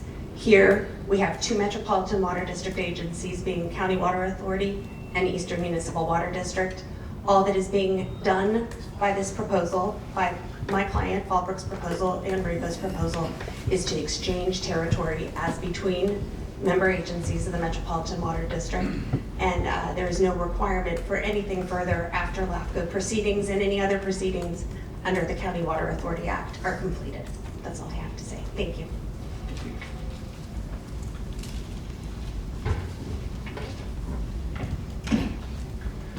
Good morning, Commissioners. Dave Baxter, thank you for this opportunity. I want to especially thank you, Keene and staff, for all the work that you guys have gone and done. I think Mr. Beebe mentioned it earlier. It became less of an academic sort of operational process and maybe a little bit more political. So thank you guys for that. And just an added comment that I added to my notes this morning. I'm a little embarrassed by the Water Authority because apparently they don't think you guys know how to do your jobs. And you guys are doing a very good job. A lot of misinformation. I'm going to make my comments super quick, getting right down to three truths that are reiterated here. Number one, we keep hearing over and over and over again, the Water Act is the law, and the law allows Fallbrook and Rainbow to detach. It's the truth. Number two, Fallbrook and Rainbow, as identified in the LAFCO reports, have paid hundreds of millions of dollars into the San Diego County Water Authority infrastructure over the years. And you guys know that we receive a very little to no benefit. If you go into Fallbrook now, you would know that there is no pipe from the San Diego County Water Authority that delivers water directly to Fallbrook. Yet we continue to pay a tremendous amount of money into that infrastructure. That's okay. There's been a lot of successful discussions, albeit the Water Authority hasn't really collectively come to the table with a lot of reasonable options. But with detachment, we look forward to having a path forward for the agricultural and rate base in Fallbrook and Rainbow. What all that basically means is, based upon the reasons I just mentioned, number one and number two, with the detachment fees, hey, let's make it clear. For 5 years, there's absolutely no increase to the rate base outside of Fallbrook and Rainbow in San Diego County. Now, one thing that's important that I think got mentioned earlier this morning is the detachment from Fallbrook and Rainbow represents roughly 1.5% of the revenue contribution to the San Diego County Water Authority. When you look at the budget, it's all closely, almost $1 billion budget. There is a margin of error in all those budgets. We can't accurately predict the weather, for example, but that margin of error in the San Diego County Water Authority budget is 6%. The detachment from Fallbrook and Rainbow, once again, represents roughly 1.5% of the entire revenue to the Water Authority. I think that's valuable information because you can see where essentially 1/5 of the margin of error in their budget calculations. Thank you guys again very, very much. We appreciate all the hard work that you've done, and thank you for doing what you do to look out for the rate base and agriculture in San Diego County. Thank you. Thank you. Mr. Hilliker. And then is there, Charlie Wolk, are you here? Oh, you're okay.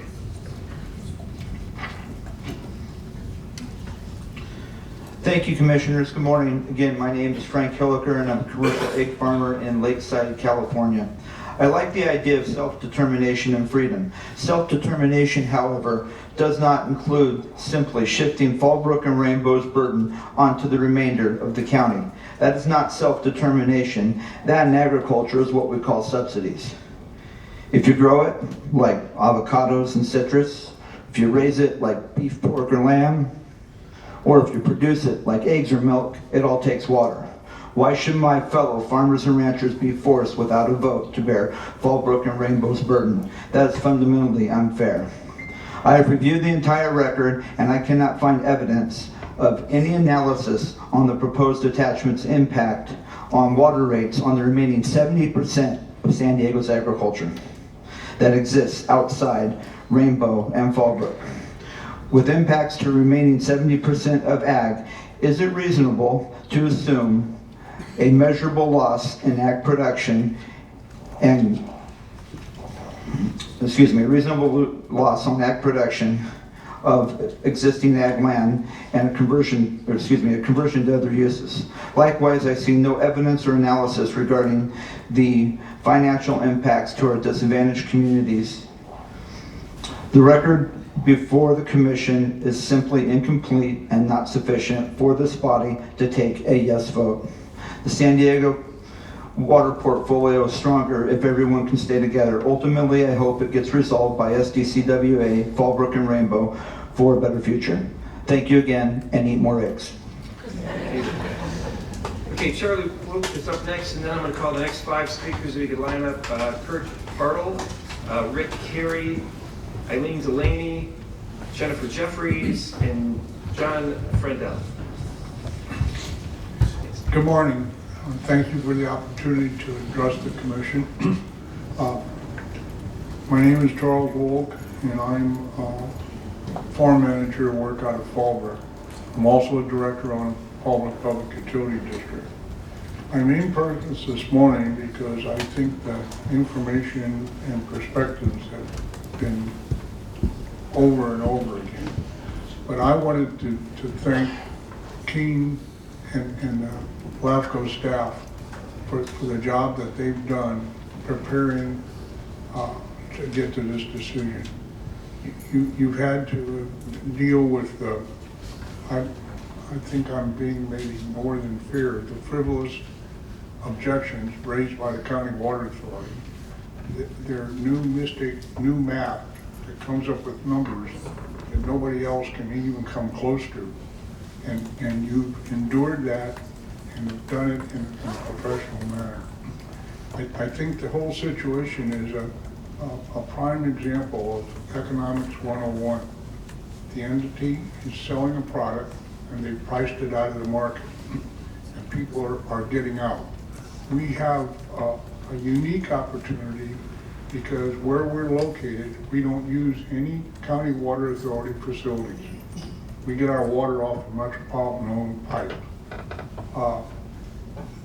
Other districts don't have that opportunity, but other districts are investing millions of dollars to find an alternative to buy less water from the County Water Authority. And as time goes on, there's going to be more and more. Well, if everybody could get out right now, it looked like rats leaving a sinking ship because the people in this county can't afford to pay what the water authority is charging for the water. And there's no visible sign of alternatives or looking at the expense side of the ledger, just raise the price. Again, I hope you'll take alternative 2 I appreciate your time. Thank you very much. Thank you.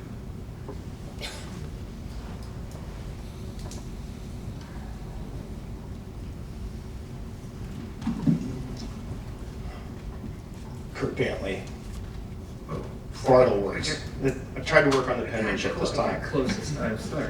Thank you for allowing me to speak again. I actually am going to try to use some real numbers because numbers keep getting bantered around up here. There's a new number I heard today that 70% of agriculture lies outside of Fallbrook and Rainbow. If that's truly the case, and I'd like to see those numbers, but nobody presents them, that's only because of the cost of water.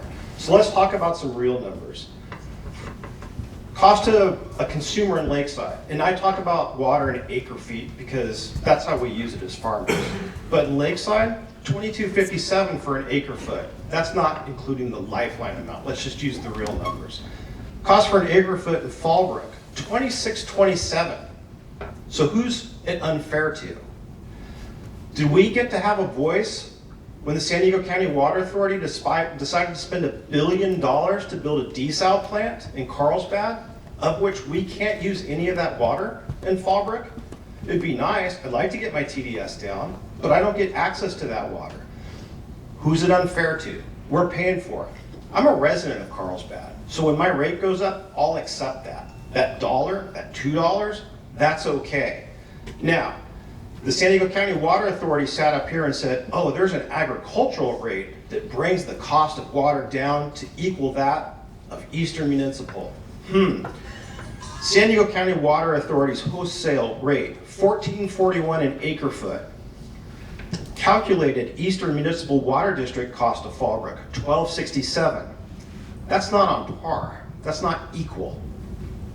So they keep coming up with this misinformation.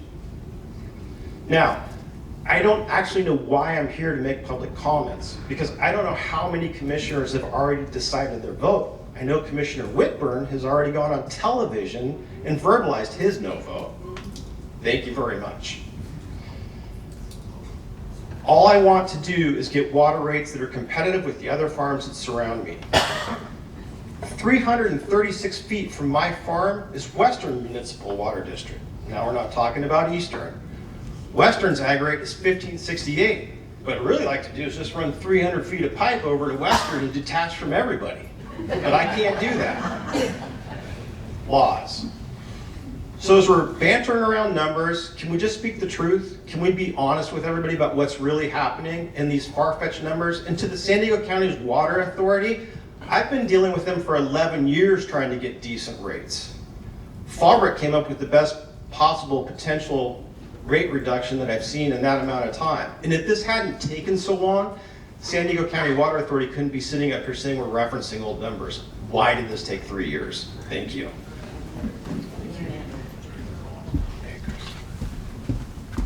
Good morning. Rick Carey, avocado grower, Rainbow, 12 acres, was 1,200 trees, I'm down to 800. Before I go into my prepared remarks, I need to respond to some of the things that have been said here. I'm a 30-year career naval officer, retired, and I was always told that when you address public comment, people start with a joke.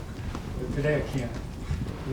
I also have a business degree from Villanova, and there's an old saying, figures lie and liars figure. And we've heard so much crap here today. I have 3 personal interactions with the Water Authority since 1993, up to and including the General Counsel and the former GM.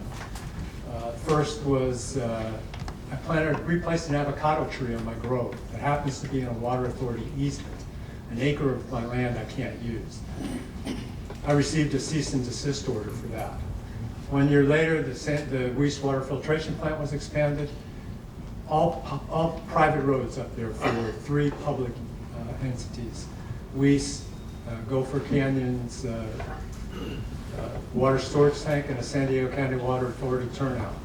8 of us own that easement. We offered it to the Water Authority for $1. They turned around and sued us all, eminent domain, 42 people, paid us $100 per parcel. Most recently, I have a 1960s easement with the Water Authority for the construction of the aqueduct. It took me 20 years to get them to live up to repaving it after tearing it up in '94. They did a substandard job, didn't even meet county specs by less than half, spent $93,000 of our money, and then unilaterally, without consulting me, moved to abandon that easement. They are not going to work with anybody. They would rather litigate than bargain in good faith. To my remarks, we avocado growers grow healthy food in high demand. Total California crop this year, 250 million pounds, maybe. We need cheaper water to survive. I mentioned I've removed 1,200 trees. I've removed 400 because of the Delta smelt decision. I'm not sure I'm going to be around next year. And this is before the current round of rate hikes. San Diego County Water Authority has slowly and steadily raised rates, putting hundreds of growers out of business. UCSD had a presentation 3 months ago here at the county, another forum that's directed by County Board of Supervisors. UCSD estimates that 1 million fruit trees in the county are already gone. Trees not only provide food, they provide clean air and buffer for fires. The market is so good here for our product. Mexico is bringing in 3.5 billion pounds of avocados this year. I'm sorry I took too much time. I urge you to approve option 1, no exit fee. No, one. Good morning, Commissioners. Eileen Delaney here. I'm the Chair of the Fallbrook Planning Group. At the June 5th meeting, I did, is that better? Yes. Okay. The June 5th meeting, I did tell you that Fallbrook Planning Group voted unanimously to recommend approval of the detachment. It pains me to say this, but I really have great concerns about a LAFCO commissioner that goes before the public at a press conference and states how they're going to vote prior to a public meeting. It's very disturbing for me to see that. We hold our public officials at the highest ethical point, and this is disturbing. Comments by the Water Authority that this is an unfair scheme. Come on, that's ridiculous. City of San Diego's campaign against detachment is disingenuous based on their pure water and the rates that they're charging their customers as well. I had this long thing here, but it's been said, a lot of it's been said already, so I'm going to skip through this. Fallbrook and Rainbow have already contributed millions of dollars to the Water Authority in infrastructure that is no benefit to us and will continue to benefit other districts. Meanwhile, we are losing our local farmers and ag businesses because of the high cost of water. How can these businesses who provide locally grown food and employment to thousands of workers in our entire region in the county be ignored? Cutting through all of this, the bottom line is Rainbow and Fallbrook have the legal right to attach. Nevertheless, LAFCO's comprehensive study, which suggested a multi-million-dollar exit fee, was agreed upon by Fallbrook and Rainbow. I ask the commissioners to vote to approve detachment. Thank you.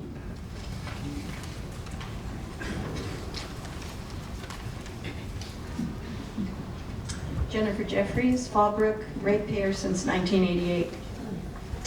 As noted by the chair on June 5th, the Water Authority's own rules state that for a member to leave the agency, a proposal is submitted and a vote of the districts involved is taken. That was the contract under which FPUD and Bonzo have functioned and planned, and therefore should be governed by. Yet here we are, in a situation like Lucy pulling the football out from Charlie Brown at the moment of kickoff. Fairness is not at play when the goalposts are moved. We made a proposal, let us vote. To further enlighten us about good governance and process, in a June 13th letter issued by the Executive Director of the California Association of LAFCOs, your organization, states, the Water Authority is an arcane, uncodified statute from 1943. It was supplanted by the statute creating LAFCO in 1963. That would be you. We're counting on you. Further, the letter states that the Water Authority is difficult for the public to access prima facie evidence at this podium. It also severely conflicts with the Cortez-Knox-Hertzberg Local Government Reorganization Act of 2000. The executive director notes that the current detachment effort is noted as a clear illustration of this conflict. Let this be the day when LAFCO San Diego rises to the occasion and takes its rightful place as an example of good governance. To delay or deny this proposal is assigning our neighbors, to a one-way suicide pact with the Water Authority. We have tried in good faith to impact the Water Authority decision-making process for decades, but to no avail. Our small allotted weight cannot stand in the process with San Diego City having the lion's share of the vote. As a government nerd, I go into your different areas of governance. And I know that all of you at one time or the other has opined small and local is the best governance. Let that inform your vote today. Allow Bonzone and Rainbow their right to detach and govern our own water resources. Thank you. Thank you. And before John comes up, we have 8 more speakers after John, then we'll take a break. Before John comes up, I'd like to call the next 5, Jerry Patchett, Leela Hargrove, Dwayne Urquhart, Kathleen Hedberg, and David Custer. Good morning, Commissioners. And I want to say, first of all, thank you again for the service you do to our community. I know it takes a lot to put your time in, and thank you. I want to start by saying that and my numbers may be a little fuzzy, and I'm going to use fuzzy again, but fuzzy math, but Bonsall and Fallbrook are approximately 2.5% of the constituents of SDWA, and somewhere between 1.5 and 2.5 of the revenue of SDWA. Now we're going to get to fuzzy math. How 2.5% of any business creates $200 million or billions, or it's unbelievable that the whole San Diego Water Authority is going to fall apart because 2.5% of their constituents want to leave to get better rates from somewhere where they don't have to do anything except sign a piece of paper. Staff did an outstanding job. I think they're independent. Please vote for the option 2. Thank you. Jerry. Good morning, Commissioners. I'm Jerry Patchett, and I am a community volunteer in Fallbrook. It's time to decide. For 3.5 years, Rainbow and FPUD have been in discussions with the San Diego County Water Authority about this detachment. The issues facing our ratepayers and the fate of agriculture in our area have been ignored. LAFCO selected Dr. Michael Hanneman as a technical expert to give an objective finding on the impact of the detachment. He addressed the water supply reliability, financial impacts, and potential exit fees. He recommended approving one of 5 options. Approve the submitted detachment proposal with additional conditions that include requiring FPUD and Bonsall to pay an exit.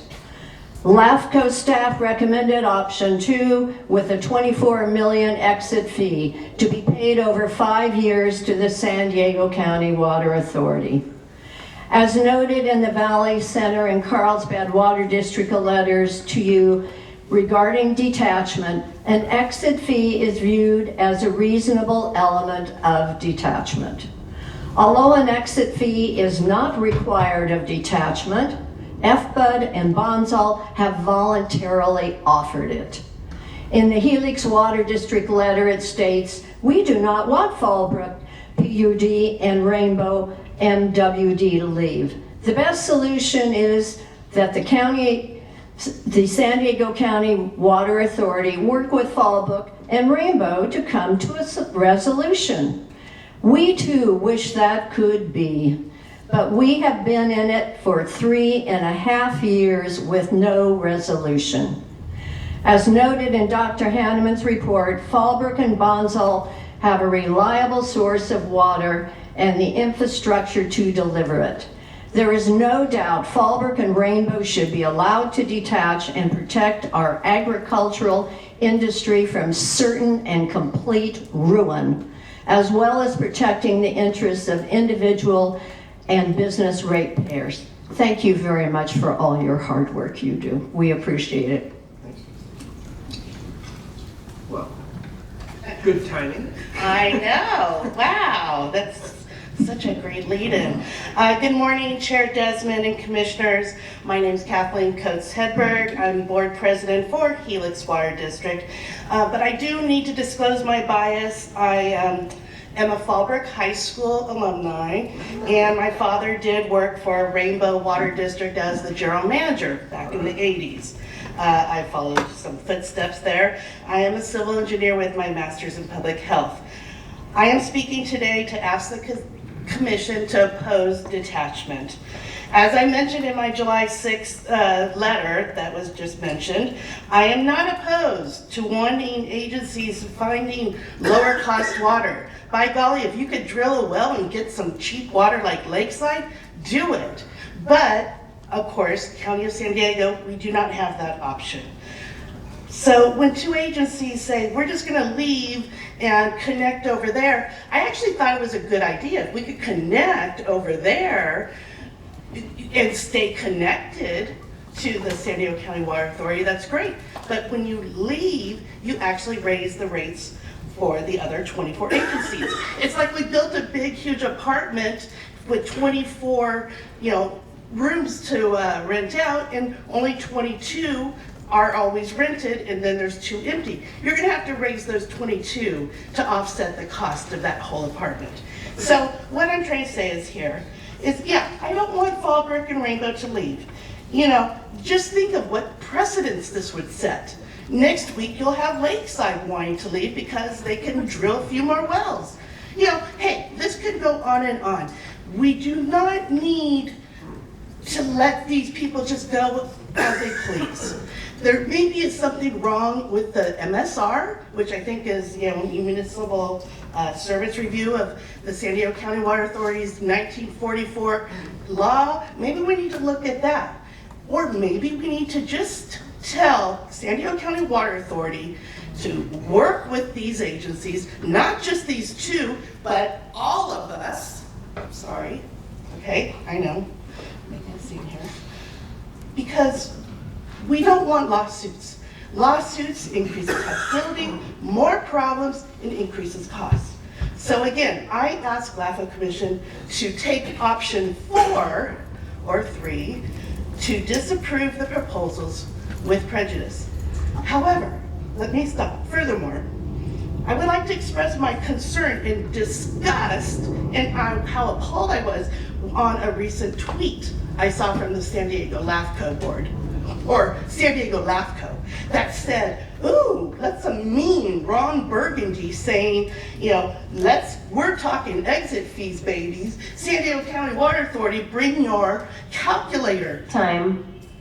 That was not appropriate.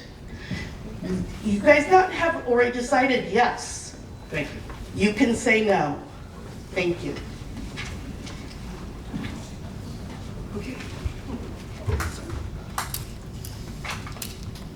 Good morning. I want to thank you for this long 3 years because I know it's been a lot, and I do want to thank Keen and the staff because I think you've done an excellent job. My name is Leela Hargrove. I am a Fallbrook native. I also graduated from Fallbrook High School, and I raised my kids there. I'm also here as the Fallbrook Chamber of Commerce representative and the CEO, and I represent our community. We represent less than 1.5%. And I'll be honest, I am feeling like we are in an abusive marriage with San Diego Water Authority, being held hostage by big government. They are using lies, smoke, and mirrors to cover up their very bad behavior. If they wanted to do something, they've had time to do it. We represent the minority. 70% of our children qualify for free lunches. We are the farmers growing the food, and this fee that the Water Authority is pushing on our community pushes us further into poverty. We already pay the highest rates. The Water Authority and the City of San Diego would like you to believe that we are going to be a cause of a rate increase, yet they just voted on a double-digit increase and are asking for us to continue to pay for things that we don't use. Once again, the 98% would like the 1.5% to pay. This is politics. There are a lot of people here on the opposition that I'm guessing are getting paid to be here. We're not. We're wanting what is legally our right to leave this toxic marriage. We are simply asking for our freedom to stop the abuse. I hope that you will vote in favor of the detachment and for what is fair. Thank you for your time.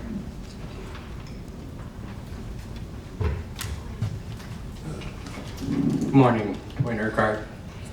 Second generation farming family. I have farmed in the FPUD, Rainbow, and Valley Center water districts. We discontinued our operation in Valley Center because of the extra high cost of water. My understanding is we were here, or FPUD and Rainbow is here, because of agriculture and declining water sales. I've been around that area long enough to know and remember when 90% of the water sales occurred at Rainbow and approximately 75% of the agricultural water sales occurred in FPUD. They have now declined by 30 to 50% depending on which district. Obviously, the evidence is under the County Water Authority jurisdiction and policies, we're not able to sustain and support agriculture in that area. And that's a problem for me because as a farmer, I also know that is some of the most prime farmland in all of California, frankly in the world. There's only certain areas that you can grow specialty crops because it requires such a unique environment. Soils, water, winds, topography, drainage, all the things that are uniquely endowed up in North San Diego County. As to the opportunity, San Diego County Water Authority has had decades to address this problem. I will say MET, for a short period of time, addressed it with a temporary program where they had interruptible ag water program. And during that temporary period of time, agricultural sales actually stabilized.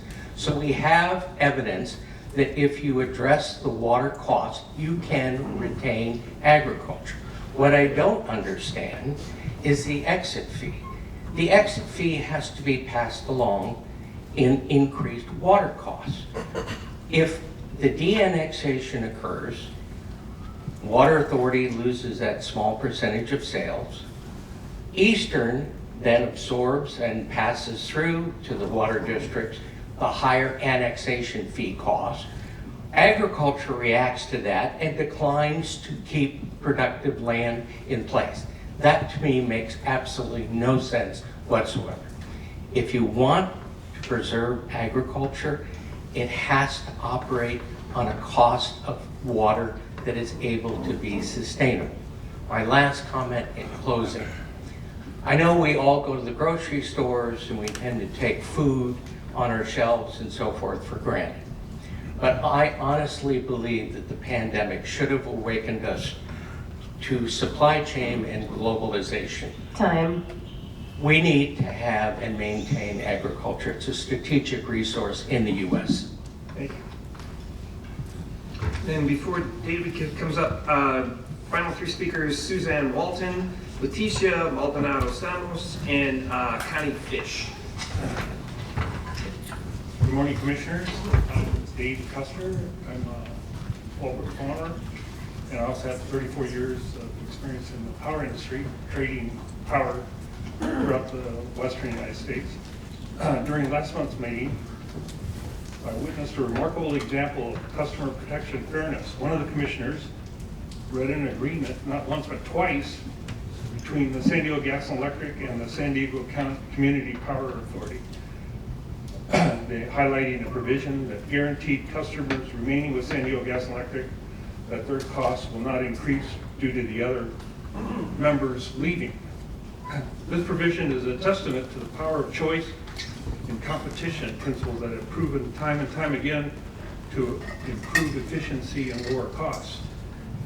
Reflecting on the past, I recall a pivotal moment in 1996 when the Assembly Bill 1890 was passed, ushering in an era of power deregulation.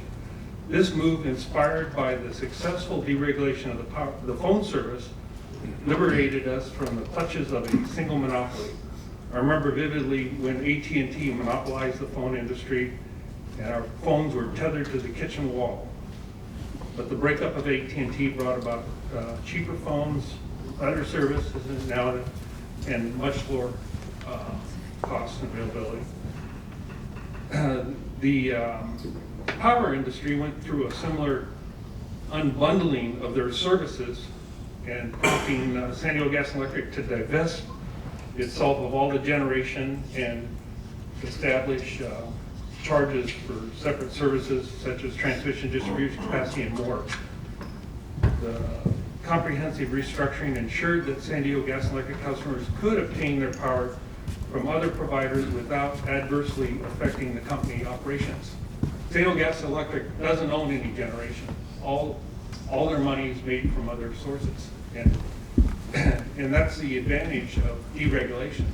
And if the water industry followed a similar suit back in '96, we wouldn't be in this position right now. If it was totally deregulated, where they allow people to buy water from whatever customer they want, whatever provider.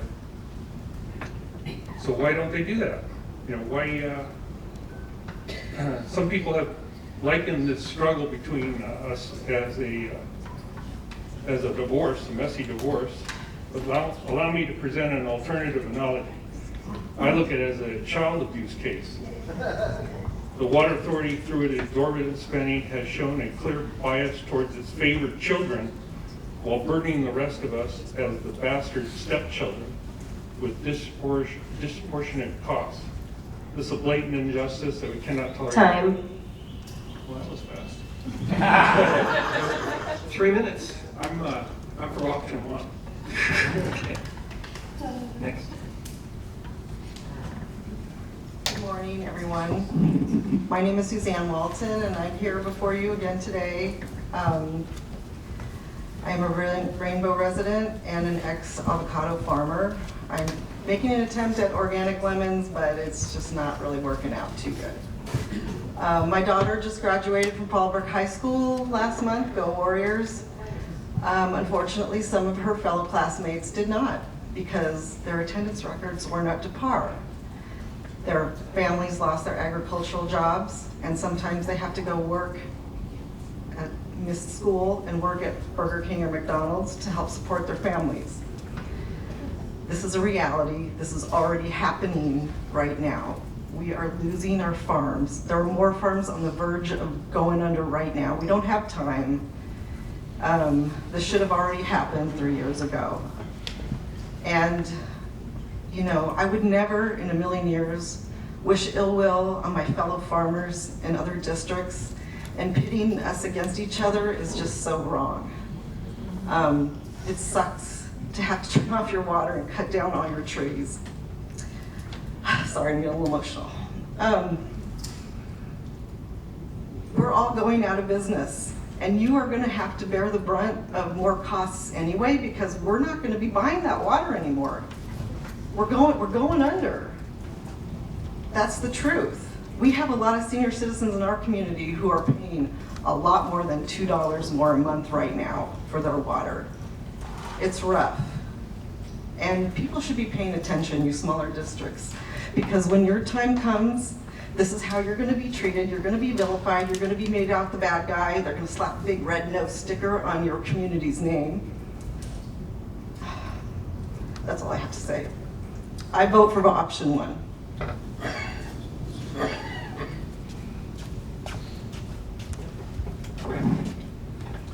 Good morning. My name is Leticia Maldonado Stamos, and I'm a 27-year resident of Fallbrook. I was unable to attend the last meeting last month to give testimony regarding our water district's detachment because my husband needs constant care and I couldn't leave him alone all day. But I listened to the entire proceedings last month on Zoom, lots of numbers, lots of data like today.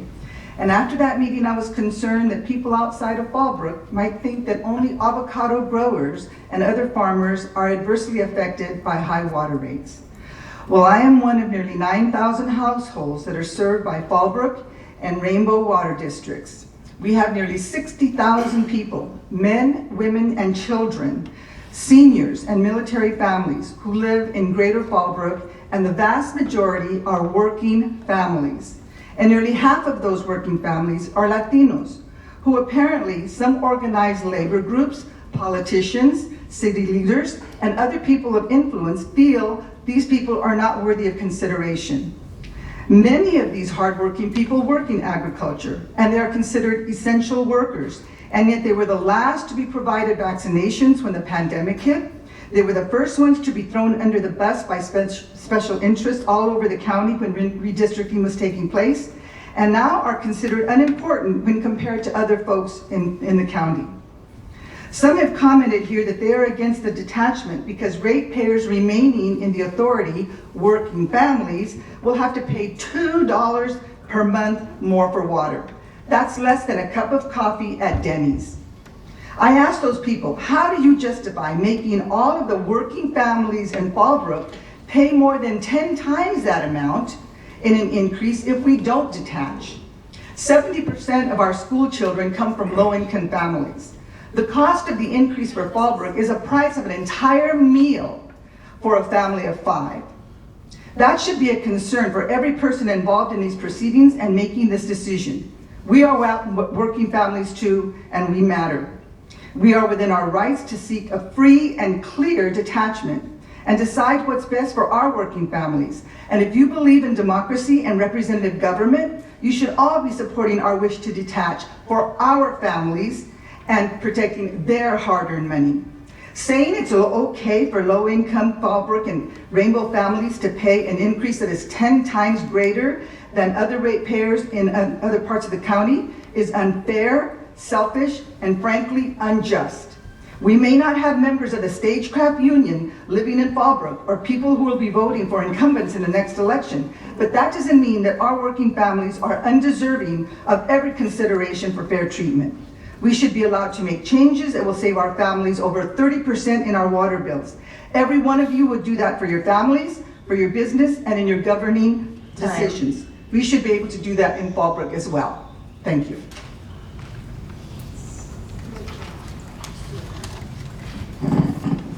Hi, I'm Connie Fish. I've lived in San Diego, I hate to admit it, in San Diego County for 70 years. I've lived in Lemon Grove, Chiarosana, La Jolla, and for the last 23 years in Fallbrook, so I know the community all around. Fallbrook, as you've heard, pays the highest water rate. I want you to consider, is that right, when we're talking about approximately 55 to 60,000 people versus the 3.4 million approximately that live in San Diego County. We are a very small minority. I'm asking you to do what's right for our community and for our agricultural district. If this was in your jurisdiction, and I'm speaking to all of you that do not have Fallbrook or Rainbow in your jurisdiction, if one of your water districts wanted to do it, you would support it 100%. So we're asking you to do what's right and not what's politically expedient. That's unconscionable. To do less than what's right for everyone. Vote yes. Okay, that concludes our public speakers that are here today. We also have, looks like 7 speakers online, so Erica or Duke, can you do the magic to get those people heard that are online? We have caller ending in 425 to speak for item 6A.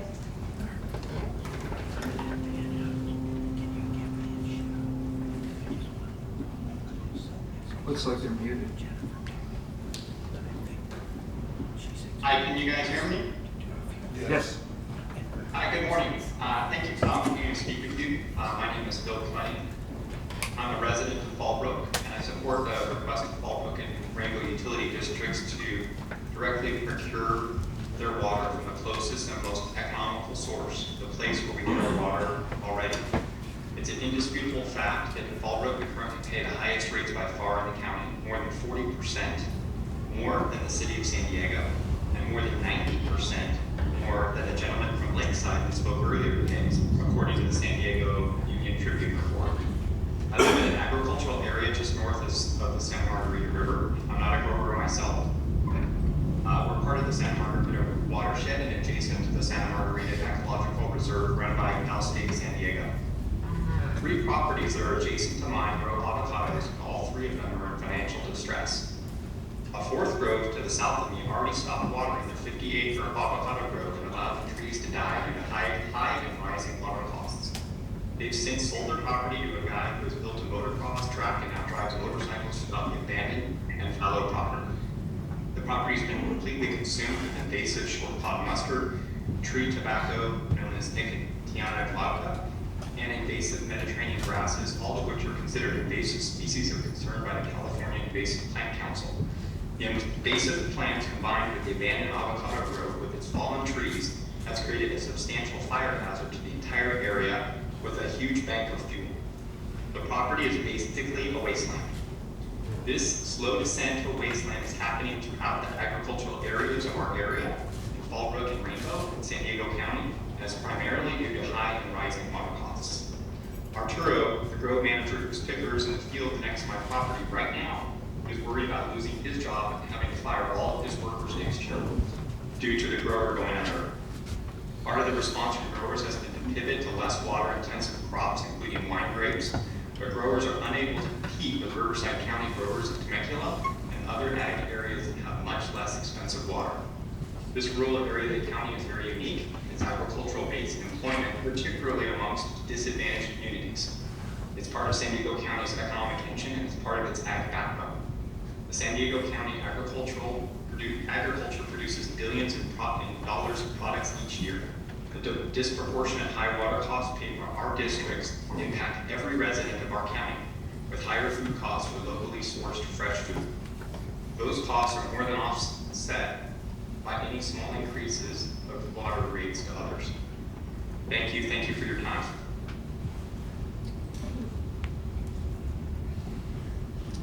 Tim Smith. Good morning. Good morning. I can hear you. Good morning, Chair. Good morning, Chair Desmond, Commissioners, LAFCO staff, and members of the public.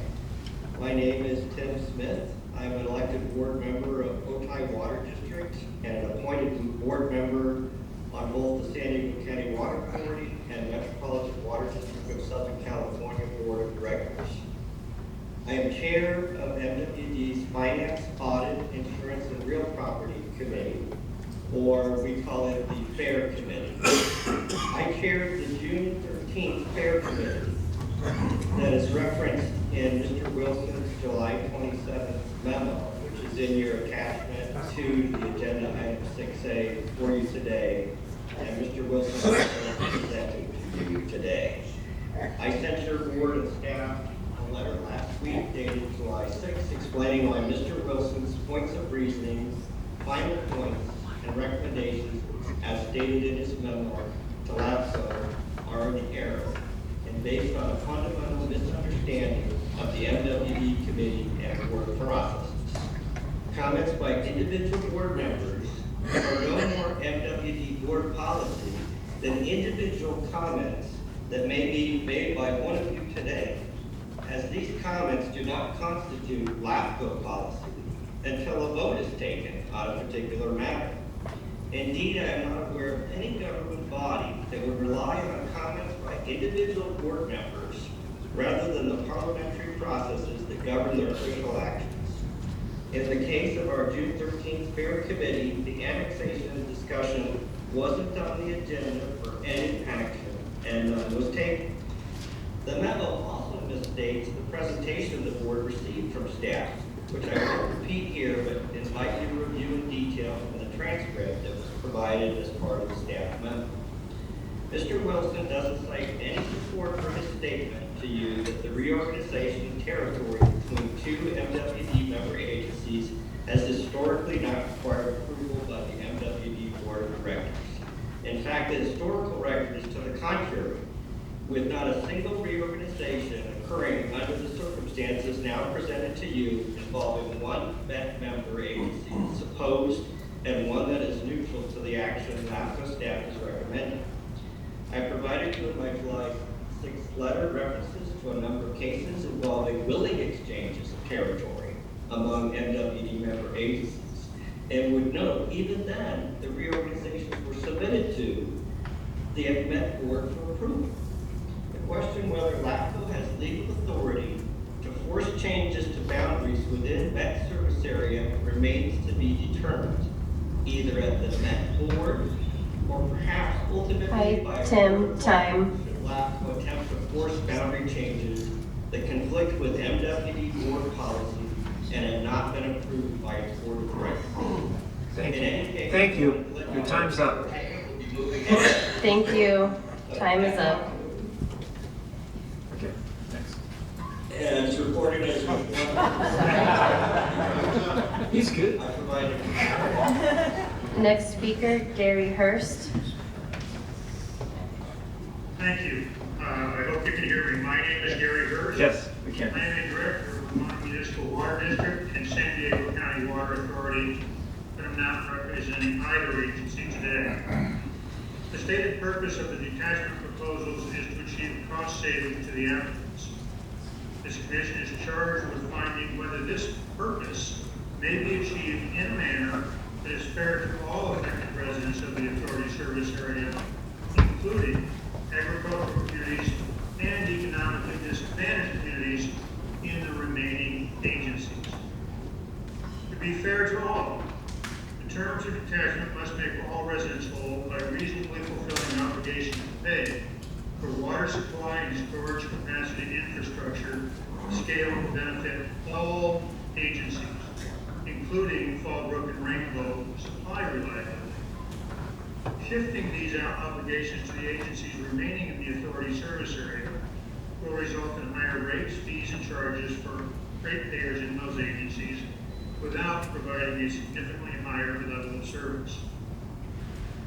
To determine fair terms, the years-old data used in Dr. Hammond's independent analysis make conceptual recommendations that must be updated. This can surely be completed within the month and is especially important given the extreme inflation of costs experienced since the data used by Dr. Hammond. The proposed exit fee avoided cost offset must surely be updated using the latest available information for the North County ESP pump station, less the portion that would be paid by the detaching agency. Because the effects of detachment will be realized for decades, the more years annual exit fees are required, the more fair. Exit fees should also be indexed for inflation. Of the options presented, option 2CI is conceptually the fairest to ratepayers in the remaining agency service area. However, approving detachment on any of the proposed terms is surely indefensible without first updating the financial analysis. If the Commission is unwilling to delay this decision by a month in order to update the financial analysis, the only fair decision to both detachment applicants and remaining agencies is surely to deny the detachment application. At the same time, the authority, the water authority, must allocate fixed costs more fairly. That is the underlying cause of this problem. Thank you. Next speaker is Satomi. Good morning, Commissioners. My name is Satomi Ratsliebler. I'm the Director of the San Diego and Federal County Labor Council. We represent over 200,000 working families who live in San Diego County. We do not believe in unbiased review will be conducted of the proposed detachment of Rainbow and Fallbrook.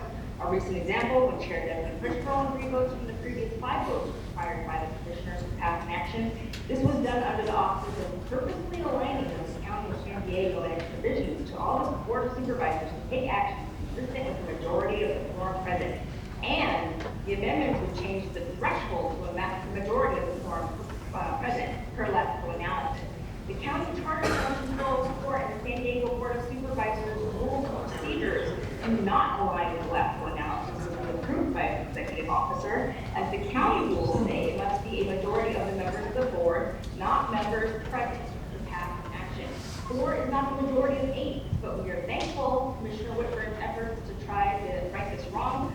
The recent emergency meeting, less than a week after the board tabled the conversation until August, is another great example. We now know the table was set by LAFCO from the beginning to allow Rainbow and Fallbrook to tax as little to no star given the increasing the water bill, ranging from $1.66 up to $20 a month for San Diego working families, seniors, veterans, disabled, farmers, and those living in communities of concern.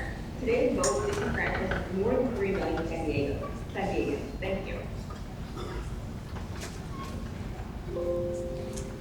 Next speaker is Lauren Cazares.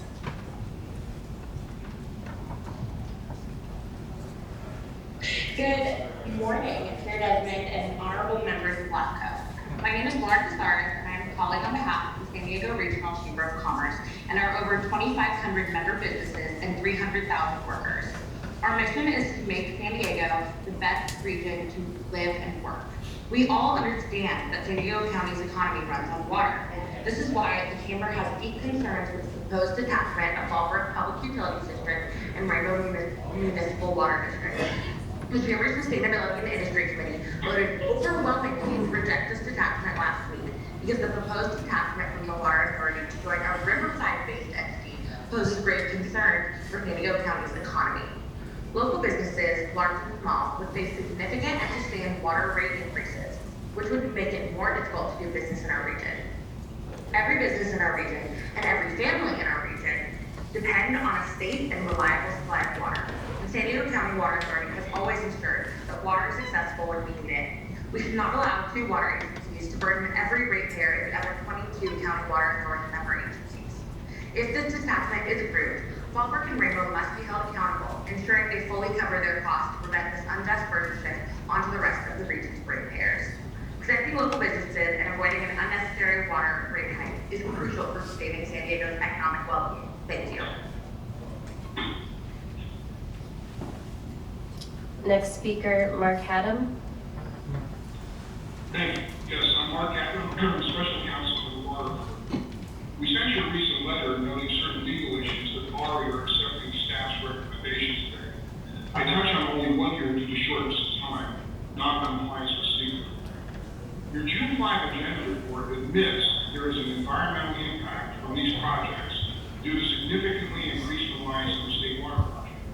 It states on page 36 that, quote, Dr. Hammond further advised the ad hoc committee, if Fallbrook and Rainbow switch from the water authority to Eastern, they will switch from relying on state water project water for 24% of their supply to relying on state water project water for 63% of their supply. That is a major change that affects an environmentally sensitive region. Yet no agency has reviewed the meaningful impact of a changed water supply or other environmental impacts under SEQA. Instead, LAFCO is unlawfully relying on inapplicable claimed exemptions, including exemptions claimed by Fallbrook and Rainbow. The Commission may not fully understand the legal quicksand its staff is leading them into here. First, the San Diego Superior Court issued binding judgments against Fallbrook and Rainbow using their claimed exemptions of LAFCO. The Superior Court order stated, and I quote, the notice of exemption may not be utilized or relied upon by San Diego LAFCO or any other agency for the purpose of that agency's SEQA compliance in connection with any potential detachment by respondent from the San Diego County Water Authority or for any potential annexation by respondent into the Eastern Municipal Water District, end quote. Second, the Rainbow Fallbrook exemptions were not even filed regarding any substantive SEQA determinations by their agencies, but rather just for submitting these applications to LAFCO. Third, the facts here constitute an unusual circumstances exception under SEQA exemptions. Also, important for review for SEQA is to recall that the legislature has already addressed the importance of agencies not increasing their use of the state water project. This is clearly stated in Water Code Section 85021, which I went over with the Commission earlier. LAFCO has an absolute duty under SEQA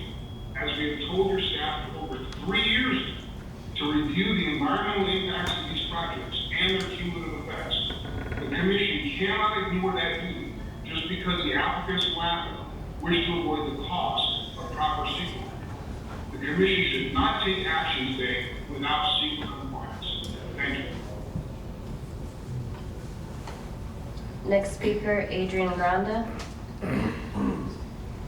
Yeah, hey, good morning. Still digesting actually the testimony from the Metropolitan Water District's chair of the Fair Committee.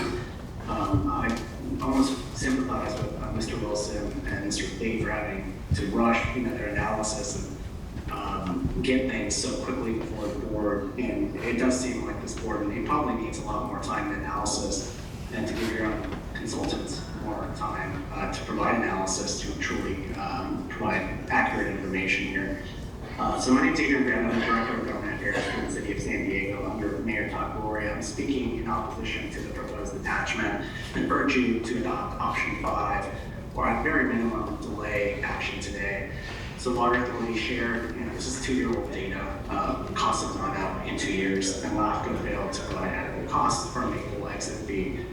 If you're unwilling to vote this down today, you should ask staff to come back with more appropriate updated costs. Their option, problem with option 2, to improve detachment moving forward. And should we consider something like that, you should consider something closer to option 2CI with the modification to increase the period to 10 years. You heard the general manager of Fallbrook describe a 7-year exit fee as a wash. So you have your proponents of the exit fees proposed by LAFCO staff today is inadequate. The fee should make remaining members whole. It is not the duty of LAFCO to have our region subsidize Fallbrook and Rainbow. Detachment will have disproportionate negative impact on 3.3 million residents of San Diego County remaining in the authority, including the majority of agricultural customers in the region. You should seek to minimize the impact to these households. On the credit, Fallbrook and Rainbow never pay full cost for anything, but rather our region has long subsidized their access to reliable water. These districts pay closer to 6% into CWA, so if you consider any credit, it should be limited to what they would actually pay, not the total cost.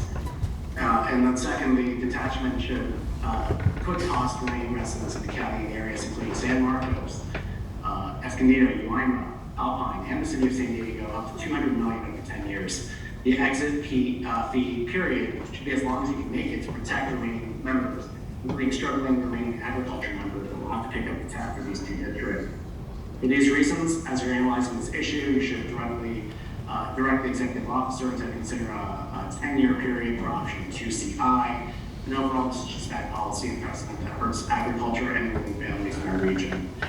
There's a political impact that will not be able to be mitigated by ceding Power Act Met to Eastern Water District for our area, and letting increase rates through detachment because you have concerns with the Water Authority's rates would be cutting off your own nose to spite your face. This isn't a big city versus small community issue. 87% of Water Authority members oppose this action. It's not urban versus ag. Time. This action hurts 70% of ag. Please vote no today. Thank you. Thank you. Is caller ending in 425 on the line?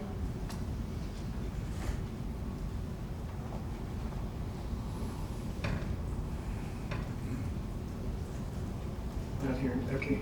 If you want to work out that difficult, or if we get them back, let's take a short break, about a 10-minute break, and then we'll come back and get the caller online. We'll do that. Being the motion. Oh, is he on? Caller 425. Good morning. Good morning. My name is Eddie Grancheto, and I'm a grower and agriculturalist in Escondido, a co-founder of Escondido Growers for Agricultural Preservation, or EGAP. EGAP is partnering with the city of Escondido to bring recycled agricultural water to the growers in our area. And through this innovative conservation collaboration, Escondido is able to avoid a potential $1 billion upgrade to its wastewater system. In addition, it also retains the agricultural business sector in our community, which contributes millions of dollars in revenue, jobs, environmental assets, and a heritage built upon local agriculture. EGAP is committed to ensuring that Escondido enjoys the benefits and future opportunities associated with its agricultural business sector and preserving the rural experience. I encourage all parties to support the detachment of Rainbow and Fallbrook from the San Diego County Water Authority's overpriced bureaucracy and allow all San Diego County growers the right to forge their own futures to benefit all stakeholders in San Diego County. All citizens of our county should have the opportunity to engage in business opportunities that are not limited by politics and pure socialist agendas. According to a May 2023 San Diego Agricultural Planning Program report, prepared on behalf of LAFCO, local agriculture is becoming significantly smaller and more fragmented with each passing decade. Much of this decline is centered around the cost of water. Given the profound loss of many groves, these are permanent crops such as avocados and citrus, the many assets these groves provide, such as habitat for all types of flora and fauna, a barrier for wildfires, carbon sequestration, and an excellent source of erosion control on hillsides will be gone. In addition, where do they think the local food bank produce comes from?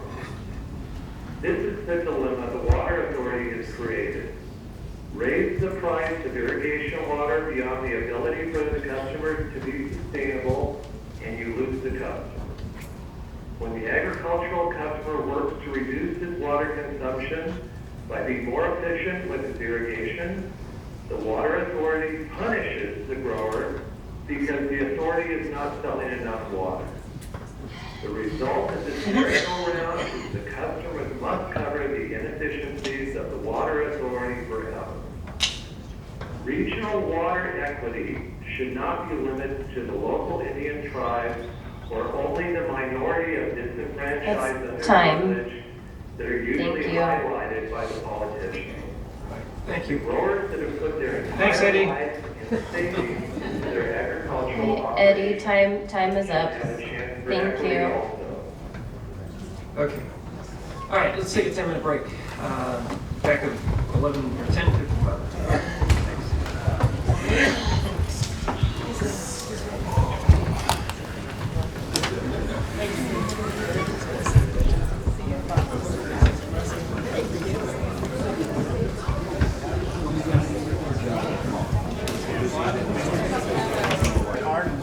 Okay, if we could have everybody take their seats and we'll get our meeting back in order.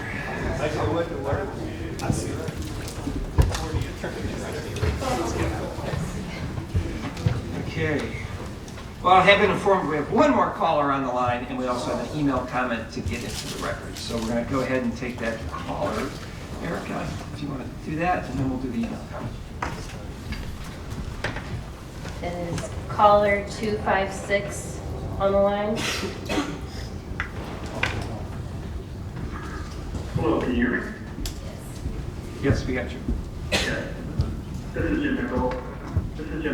I'm the president of the Remote Accessible Water District Board. I'm the callman and the board. Our support of all districts, all communities to have the right to choose where they receive their public services. I think each district has San Diego City District as well as Padre and Oceanside, and all of them have the right to choose where they purchase their water, and they have the right, and we commend that right to choose and find ways to consume less water or purchase less water. I think one of the important things here is that if you look at the data, Rainbow is going to roll off about 21,000 acre-feet of water annually. San Diego City and their Pure Water project, by their own data on the website, is going to roll off 33,000 acre-feet from the San Diego County Water Authority in year one, in phase one, with another 59,000 being rolled out in phase three. Padre Dam, or Padre and Helix are going to roll off with their advanced water filtration project 17,000 acre-feet of water. Oceanside is going to roll off 4,400 acre-feet of water with their indirect potable reuse. Each of these organizations, we commend their rights and their responsibilities to their constituents. to find lower cost of water, just as we commend the right for Fallbrook and Rainbow. We support option 1 or 2. Thank you very much for your time.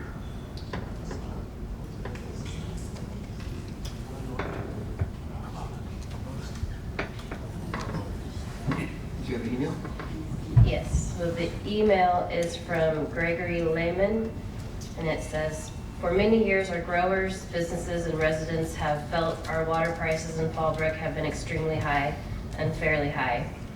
As a 10-year resident, we were surprised and dismayed when we initially moved here to see growers routinely letting their crops wither in late summer. Only later did we learn that rather than pay the high rates leveled by the San Diego Water Authority, many chose to let their current crops perish. We have also since learned that significant infrastructure costs are a big driver of these unfair prices. We never fully understood why our water bill would list actual water charges only at 30 to 35% of our bill. The balance is referred to as overhead, service charges, capital improvement charges, or fixed charges. Now we know we are paying for SD infrastructure development that does not benefit us. No wonder the SD mayor has now stated this move will cost $200 million for the balance of SD ratepayers. Their golden goose has seen the light. A final point is we know it's within our legal right to leave our current water district. We are pretty sure it's still allowed in this country to follow and act on what the law allows. Based on the above, as well as the past 3+ years of discussions, today we urge the commissioners to approve this move for the Fallbrook and Rainbow water districts to the Riverside County District. Thank you. All right, thank you very much. So that concludes our public testimony and public input. I want to thank everybody for speaking today. I know a lot of you drove an hour or more sometimes in the Fallbrook or Rainbow and to make it here, and we appreciate all the input. So I'm going to go ahead and just start off with the deliberation, and as LAFCO, I think me and probably the rest of the board, or the commission as well, we would like to see San Diego County Water Authority stay whole and have all of the San Diego water agencies be part of that. None of us want to see rate increases. None of us want to, cause any of those types of things. But we have to work with the, the law and with the administrative code that's before us. And the Water Authority's administrative code has been mentioned many times. It says entities can detach. And all they have to do is they have to give notice, have a hearing, which we're doing today, and have a vote of the detaching entities' ratepayers. That's it. It's void of everything else. And I keep, we hear today, they're shifting of the burdens, that we're shifting $200 million or whatever the amount is. We're shifting all of this. To me, I feel, the Water Authority is shifting their lack of administrative code onto LAFCO to fill it in. It's almost like, we're asking us to rewrite the prenup during divorce court. And so, there's no mention of exit fee. There's no rules for rates going up, if there's a limit or not. No mention of shifting burden. And it's been said that LAFCO, we need to true all this up. We need to, stop the shifting of the ratepayer and the fees. That should have been in your administrative code. And I know Mel Katz, you're a great guy. So Dan, you're great. Nick Serrano, you're great. You're all new in the leadership, so we'll expect this all fixed in 6 months. But I think you've got work to do because your own code has so many holes in it that it doesn't have all these other things you're asking us to put in there. So, I just think that LAFCO, it's not our job to do that. It's your job for the Water Authority to do that. And I do think that option 2 with the exit fee is a reasonable exit fee. It's not prohibitive of the detachment. The applicants have agreed to do that. I don't think it's too high. And I think if we go too high with the other options that were presented today, that would actually restrict anybody leaving as per current code that you can. So I'm going to make a motion for option 2, and I'll state that this is not the end. There's still time, for the Water Authority and for the Rainbow and Fallbrook, and as Helix, the water district mentioned, let's get all working together and get this thing fixed if you can before the vote. I think there's still time to do that, and I think that's kind of the wish of all of us. But I think what's before us, option 2 is the best, so I'll move to approve staff's recommendation of option 2. I'll second it, Jim. All right, we have a second. All right. I'd like to make a friendly amendment. Oh, okay. That is, I'm in favor of option 3. Microphone. Turn the mic Oh, on. your microphone's got to come on, Andy. Sorry. There we go. I think the water authority is broken. Dr. Hanneman said that. We've heard it here several times today, that they're hard to get along with. They don't have standards, and I think they're dysfunctional, to say the least. So that's the reason I'm putting forth this proposed amendment, which is up on the screen. And that is that we begin the MSR process for the San Diego Water Authority as soon as possible.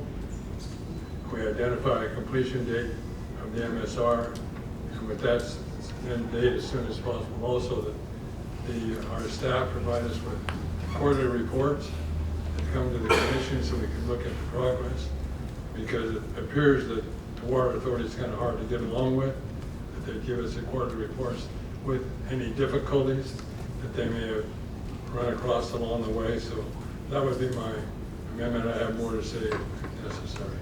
I would second Andy's motion. So I'll accept, as a maker of the motion, I'll accept the amendment. With the second? Yes, and I'm just clarifying, so this would be after the reorganization, immediately after the reorganization. So after today's vote, we would start the process. Yes, start as soon as possible. In the event that they don't get a vote today, I'd come back with another motion saying we do the MSR immediately, regardless of the outcome here, because I think that there are some deep issues here with the Water Authority that need to be addressed. Perhaps Fallbrook and Rainbow would not be exiting. They got a more friendly door open regarding let's negotiate. I understand that there's a lot of money here, a lot of political issues, but the bottom line is, pretty much the way you're saying, Mr. Chair, is that kind of back in the day, not so bright day, but can't we just get along? I think one of the things that I really think is sad is that the reason for water rates being so high is that every time someone else dips their hand in the pond, money comes back with it. So I would think that the water rates of all of the provider agencies could be evaluated. I think particularly with the Water Authority, they have not been looked at, evaluated since they were brought together in the beginning in 1943, as I heard. A woman spoke there, could have been campaign manager, and that is how badly the Water Authority is, how difficult to get along. So, okay. Thank you. All right, thank you. King, is that just amendment workable? It's workable. I want to apologize. When Commissioner Vanderlyn gave us his copy of his thoughts, we accidentally put 2A on the screen. So as I understand it, Commissioner Vanderlyn, your amendment is to the motion, which is option 2. That's correct. Thank you. Okay. So if we're going to deliberation, Yes. Eric, you want to start? Yeah, I do have some comments, yeah. Well, first of all, now I do want to thank the staff for all your hard work. Keen, all my phone calls to you on Saturday and Sunday. I'm sorry, I just can't turn my brain off on Saturday and Sunday. But thank you for putting up with all my calls over the weekends. And Dew, Priscilla, Carol, Erica, and Michaela, thank you for getting the agenda to me on time. As an elected official, I got involved politically to, one, make a difference, and two, fix problems. This is a clear problem that needs to be fixed with Rainbow and Fallbrook. Most of the customers for Rainbow and Fallbrook are ag-based, and they clearly need relief for their water. For the June 5th meeting and today, it was full of testimony of farmers who had virtually had the same message. Help us, we're dying. Help us, we're dying. Help us, we're dying. And I am not, and they were conscientious about it too. We're doing everything we can, technology-wise, to save water. We're doing everything we can. Okay? So I really appreciated that they even said that conscientiously. So I want to say very clearly, I feel compassion for farmers and what they're going through. It is my belief that the status quo cannot continue. we have a shot to make a big difference in our agriculture industry. I'm plagiarizing David here. To be a net exporter of products, not a net importer of products. I plagiarize you there, David. As many of you know, I just ran for re-election, and I went to all 57 special districts, every single one. And a lot of them didn't share the same passion that's in this room right now. A lot of them weren't even familiar with it. Borrego Springs Water District, I got their vote. 5 districts in Julian, I got all their votes. But I still pose the question to them. This is what I'll be dealing with, what do you think? And I get their opinion. So I got a lot of varied opinions, on both sides, and in the middle. You know what, it's not going to be a vote where I'm going to make everybody happy. So I've given up on that. I've come to the conclusion that I will vote my conscience and what is the right thing to do. And I wanted to also mention that all those districts, these are districts like cemetery districts, RCDs, CSDs. I mentioned Ball Spring, Borrego Springs Water District. That was a little bit of a drive, but it would have made all the worthwhile when I got their vote. So, the Water Authority, it puzzles me. They make so many decisions that, in my view, affect water rates in a negative way. When they moved the project labor agreement from $1 million from $100 million. Why did they do that? Are you going to tell me that didn't affect the water rates? You're going to have a tough time to convincing me of that. Another thing that will drive rates up is an operational facility of $50 million. I would like to hear something, that they would try to cut costs on that, things like that. Relinquishing, this is brought to my attention, relinquishing some or all of the water purchase agreements for desal water to Metropolitan is another way they can keep water rates down for all the water districts. In other words, what I'm trying to get at here, I think the water district really needs to get tough on their budget. That's my opinion. I ask business owners, if you have 5 years to make up for a 3 to 4% loss in revenue, can you do it in 5 years? Most businesses do it in 1 year. So I'm just not following the argument here. So I believe, and I come up with this little term, budget hawks. I may be an oxymoron for the Water Authority, but how about some budget hawks on the Water Authority? I believe that they can cut their expenses by 3 to 4% to make up for this loss of revenue of 3. And I'm being generous, of course, 3 to 4%. Okay. So I realize that. To me, as a LAFCO representative commissioner, this is a freedom issue. Are you forced into a marriage when your other spouse is violent? You stay in that marriage? Clearly, this relationship isn't working. It's not working. Why would Tom and Jack go through all this? 4 years. It's been 4 years, Tom? 4 years to go through all this. Why would they do that? It's not working. Help us, we're dying. Help us, we're dying. Help us, we're dying. That's what the farmers are saying. Thousands and thousands of dollars. And with a lot of emotion. I sense the emotion in your voice. So it's a matter of freedom. Now, when the CWA says, oh yeah, you have freedom. Not when you're adding hundreds of millions of dollars on the next fees. That is not freedom. It's not. So to me, this is an issue of freedom, and I will be supporting option 2. All right, thank you. Mr. White, do you want to say what's come around? I just want to say thank you to staff and everybody for the presentations. I echo the remarks of the chair. I am in support of the proposed motion, and I do just want to state for the record that neither LAFCO nor Fallbrook nor Rainbow have the ability to raise rates for the rest of the ratepayers in the county. That decision rests with one entity, and that is the Water Authority. It will be their decision to raise rates on the rest of all of us if detachment is approved. Thank you. Yes, thank you. I think this is a relatively loud alarm bell. And I think Andy Vanderland has put his finger on it very carefully. And there are serious governance issues at the Water Authority. Dr. Hanneman said the same thing on page 103 of his report. And to a great degree, it's LAFCO's responsibility for the quality of governance and to make sure that both the economics and the fairness of it work for all the citizens of the county. We are looking out for everyone here. And clearly, I think that there needs to be a strong revisit of how this mechanism works in our upcoming MSR. I support item 2. Mr. Andrews, nothing? Okay. Ms. Becker. Yes. First, I really do want to thank the members of the public for coming here today to comment. For many of you, it could be your first time speaking in front of a commission, and I do want to just say that it makes a difference, and that I do want to encourage you to be engaged and continue to speak up at all your boards, at all your city councils, at all those places, because we do listen, and again, it just makes a difference. And likewise to the LAFCO staff, they have worked exhaustively.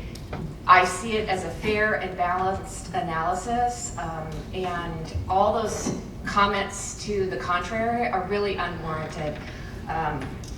There's also one other thing that I wanted to say, that there has been some discussion and some comparison to CWA's intention to raise the rates 9 to 12% due to the roll-offs, but unfortunately that issue is not in front of us, and I wish it was. I think that probably everyone in here could come to consensus on that issue, but that is not in front of us. And what is in front of us is 2 members of an agency that would like to leave. And first, I do want to state that I do completely believe in your right to choose and the right to competition, but not at the expense of other members. So for me, this, it just, there's no fairness in this if members want to leave and leave other people with financial obligations.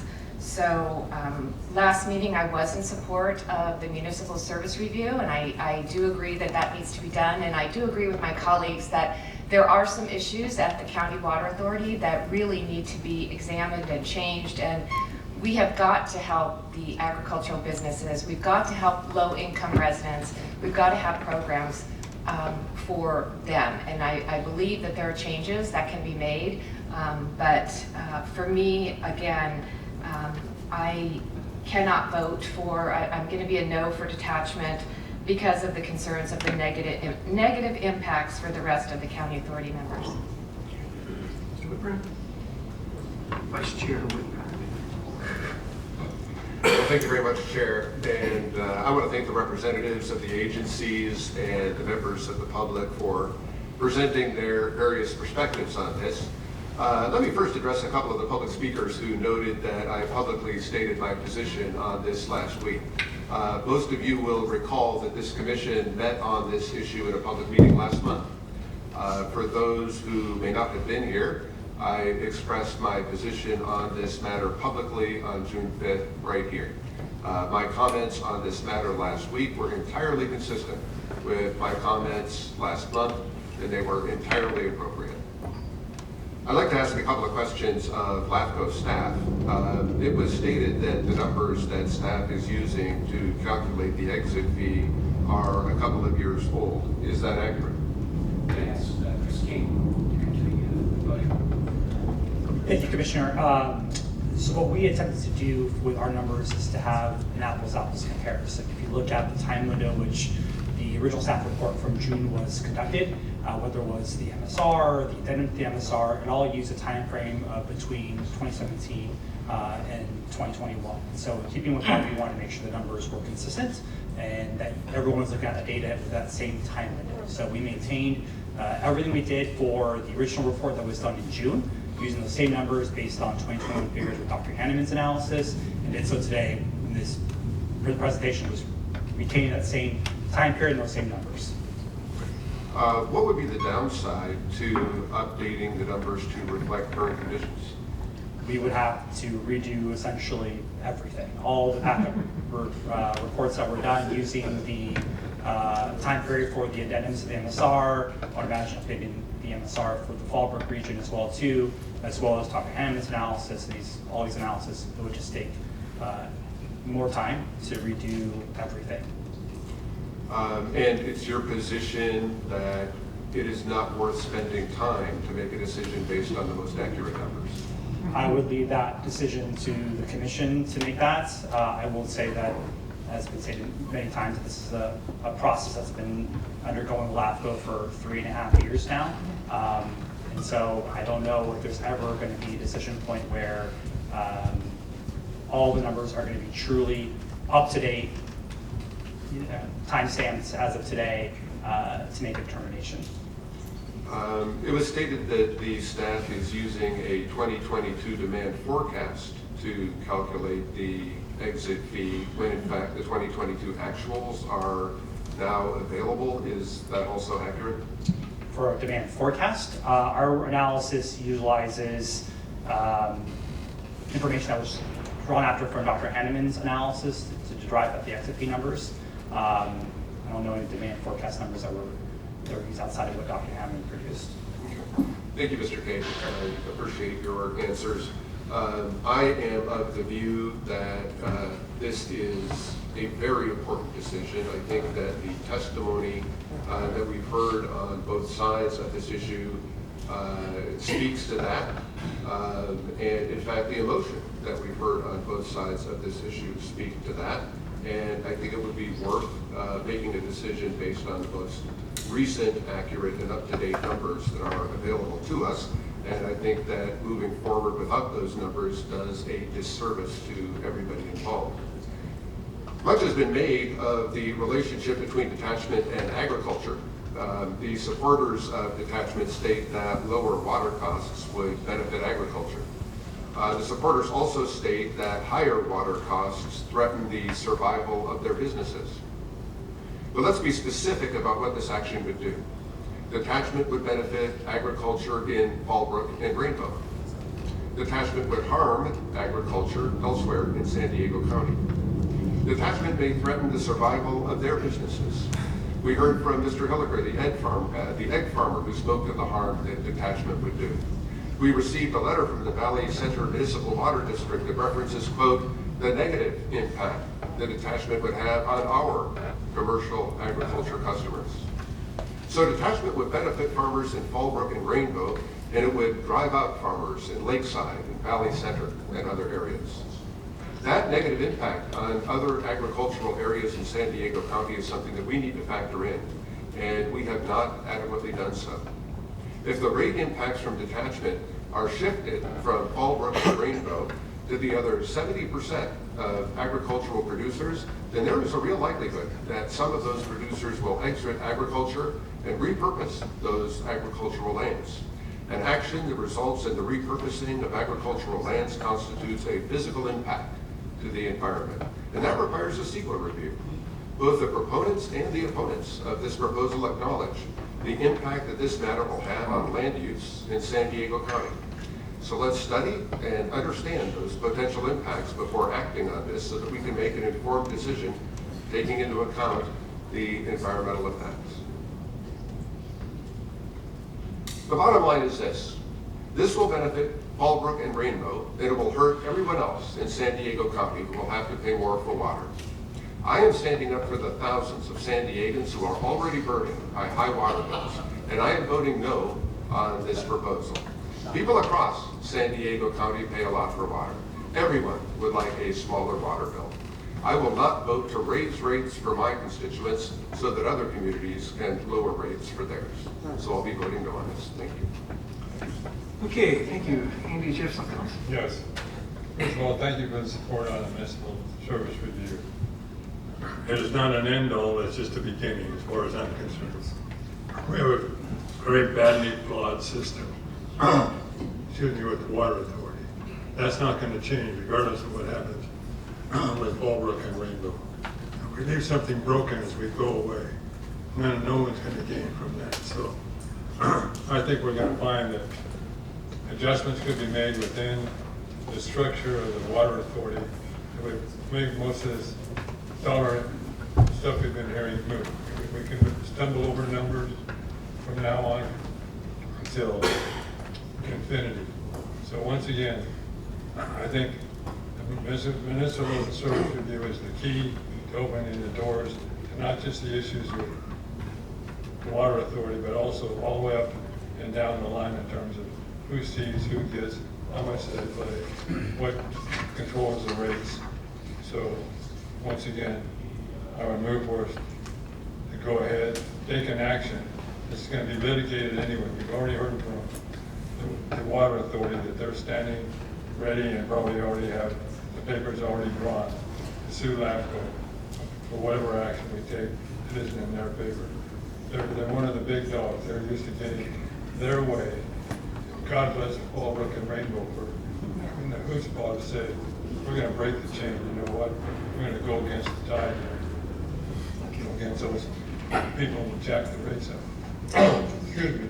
Especially for them because they don't get water from the water authority. That shows you how off the wall I think the water authority is. So I'll stop there other than saying I think that the water authority is dysfunctional. I think they're the root of the problem. And I think we should get our evaluators in there and look at how they're doing business. Thank you. Okay, Holly, do you want to restate the motion so everybody understands? Well, actually, I just want to provide a comment. If I understand the motion, the elevating the MSR priority is not a condition of approval, so that doesn't need to be completed before the certificate of completion could be filed and recorded if indeed this passes.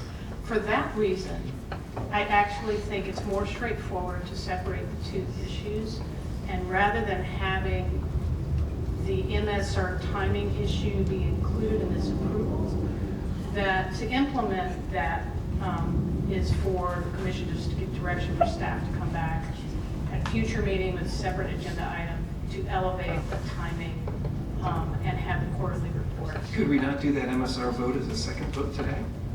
It wasn't, that's not on the agenda. Oh, okay. So I think we're Motion is better off. approved 2A. Or just, I'm sorry, option 2. Can we see the motion on the screen, please? The motion that was put forward? I don't know that we have a written one. My understanding is. Well, the original motion is just to approve staff's recommendation, option 2, and then Andy had the amendment, which was accepted, but now you're saying it's best if we separate the two so there's no legalities, that one isn't tied to the other. We had a motion that was on the screen. Could And now you we're put saying the, that it motion- didn't mean what it said it meant. I would like to see the No. motion that was on the screen. Pick that up. That was Andy's amendment that was on the screen.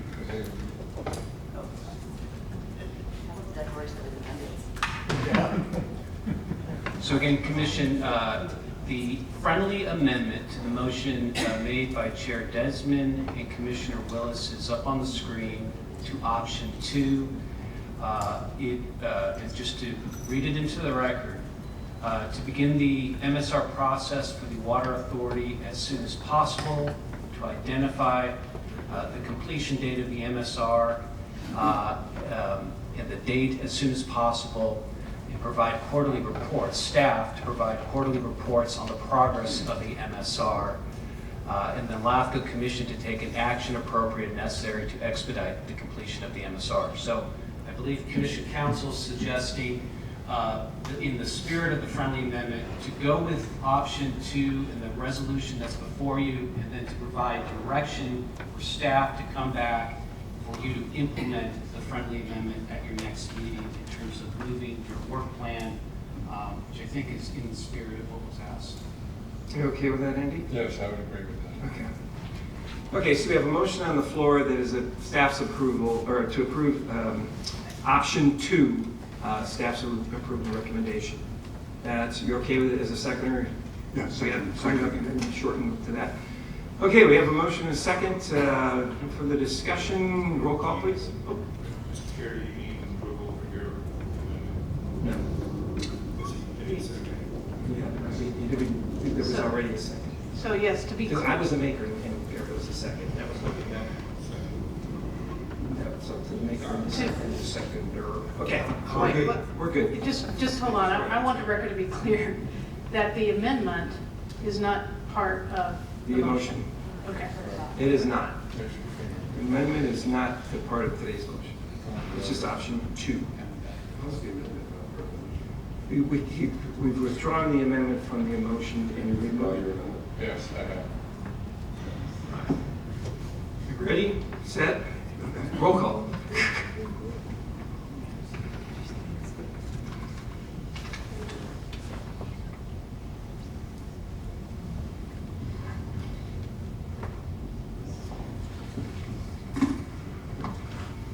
Commissioner Anderson?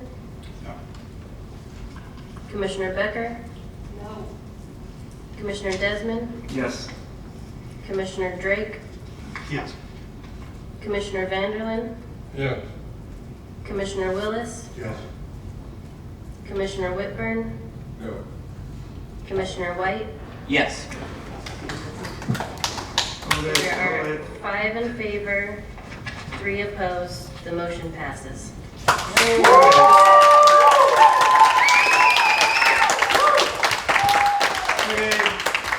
Let's all continue to work together so that we can facilitate and hopefully, come to better ends in the future.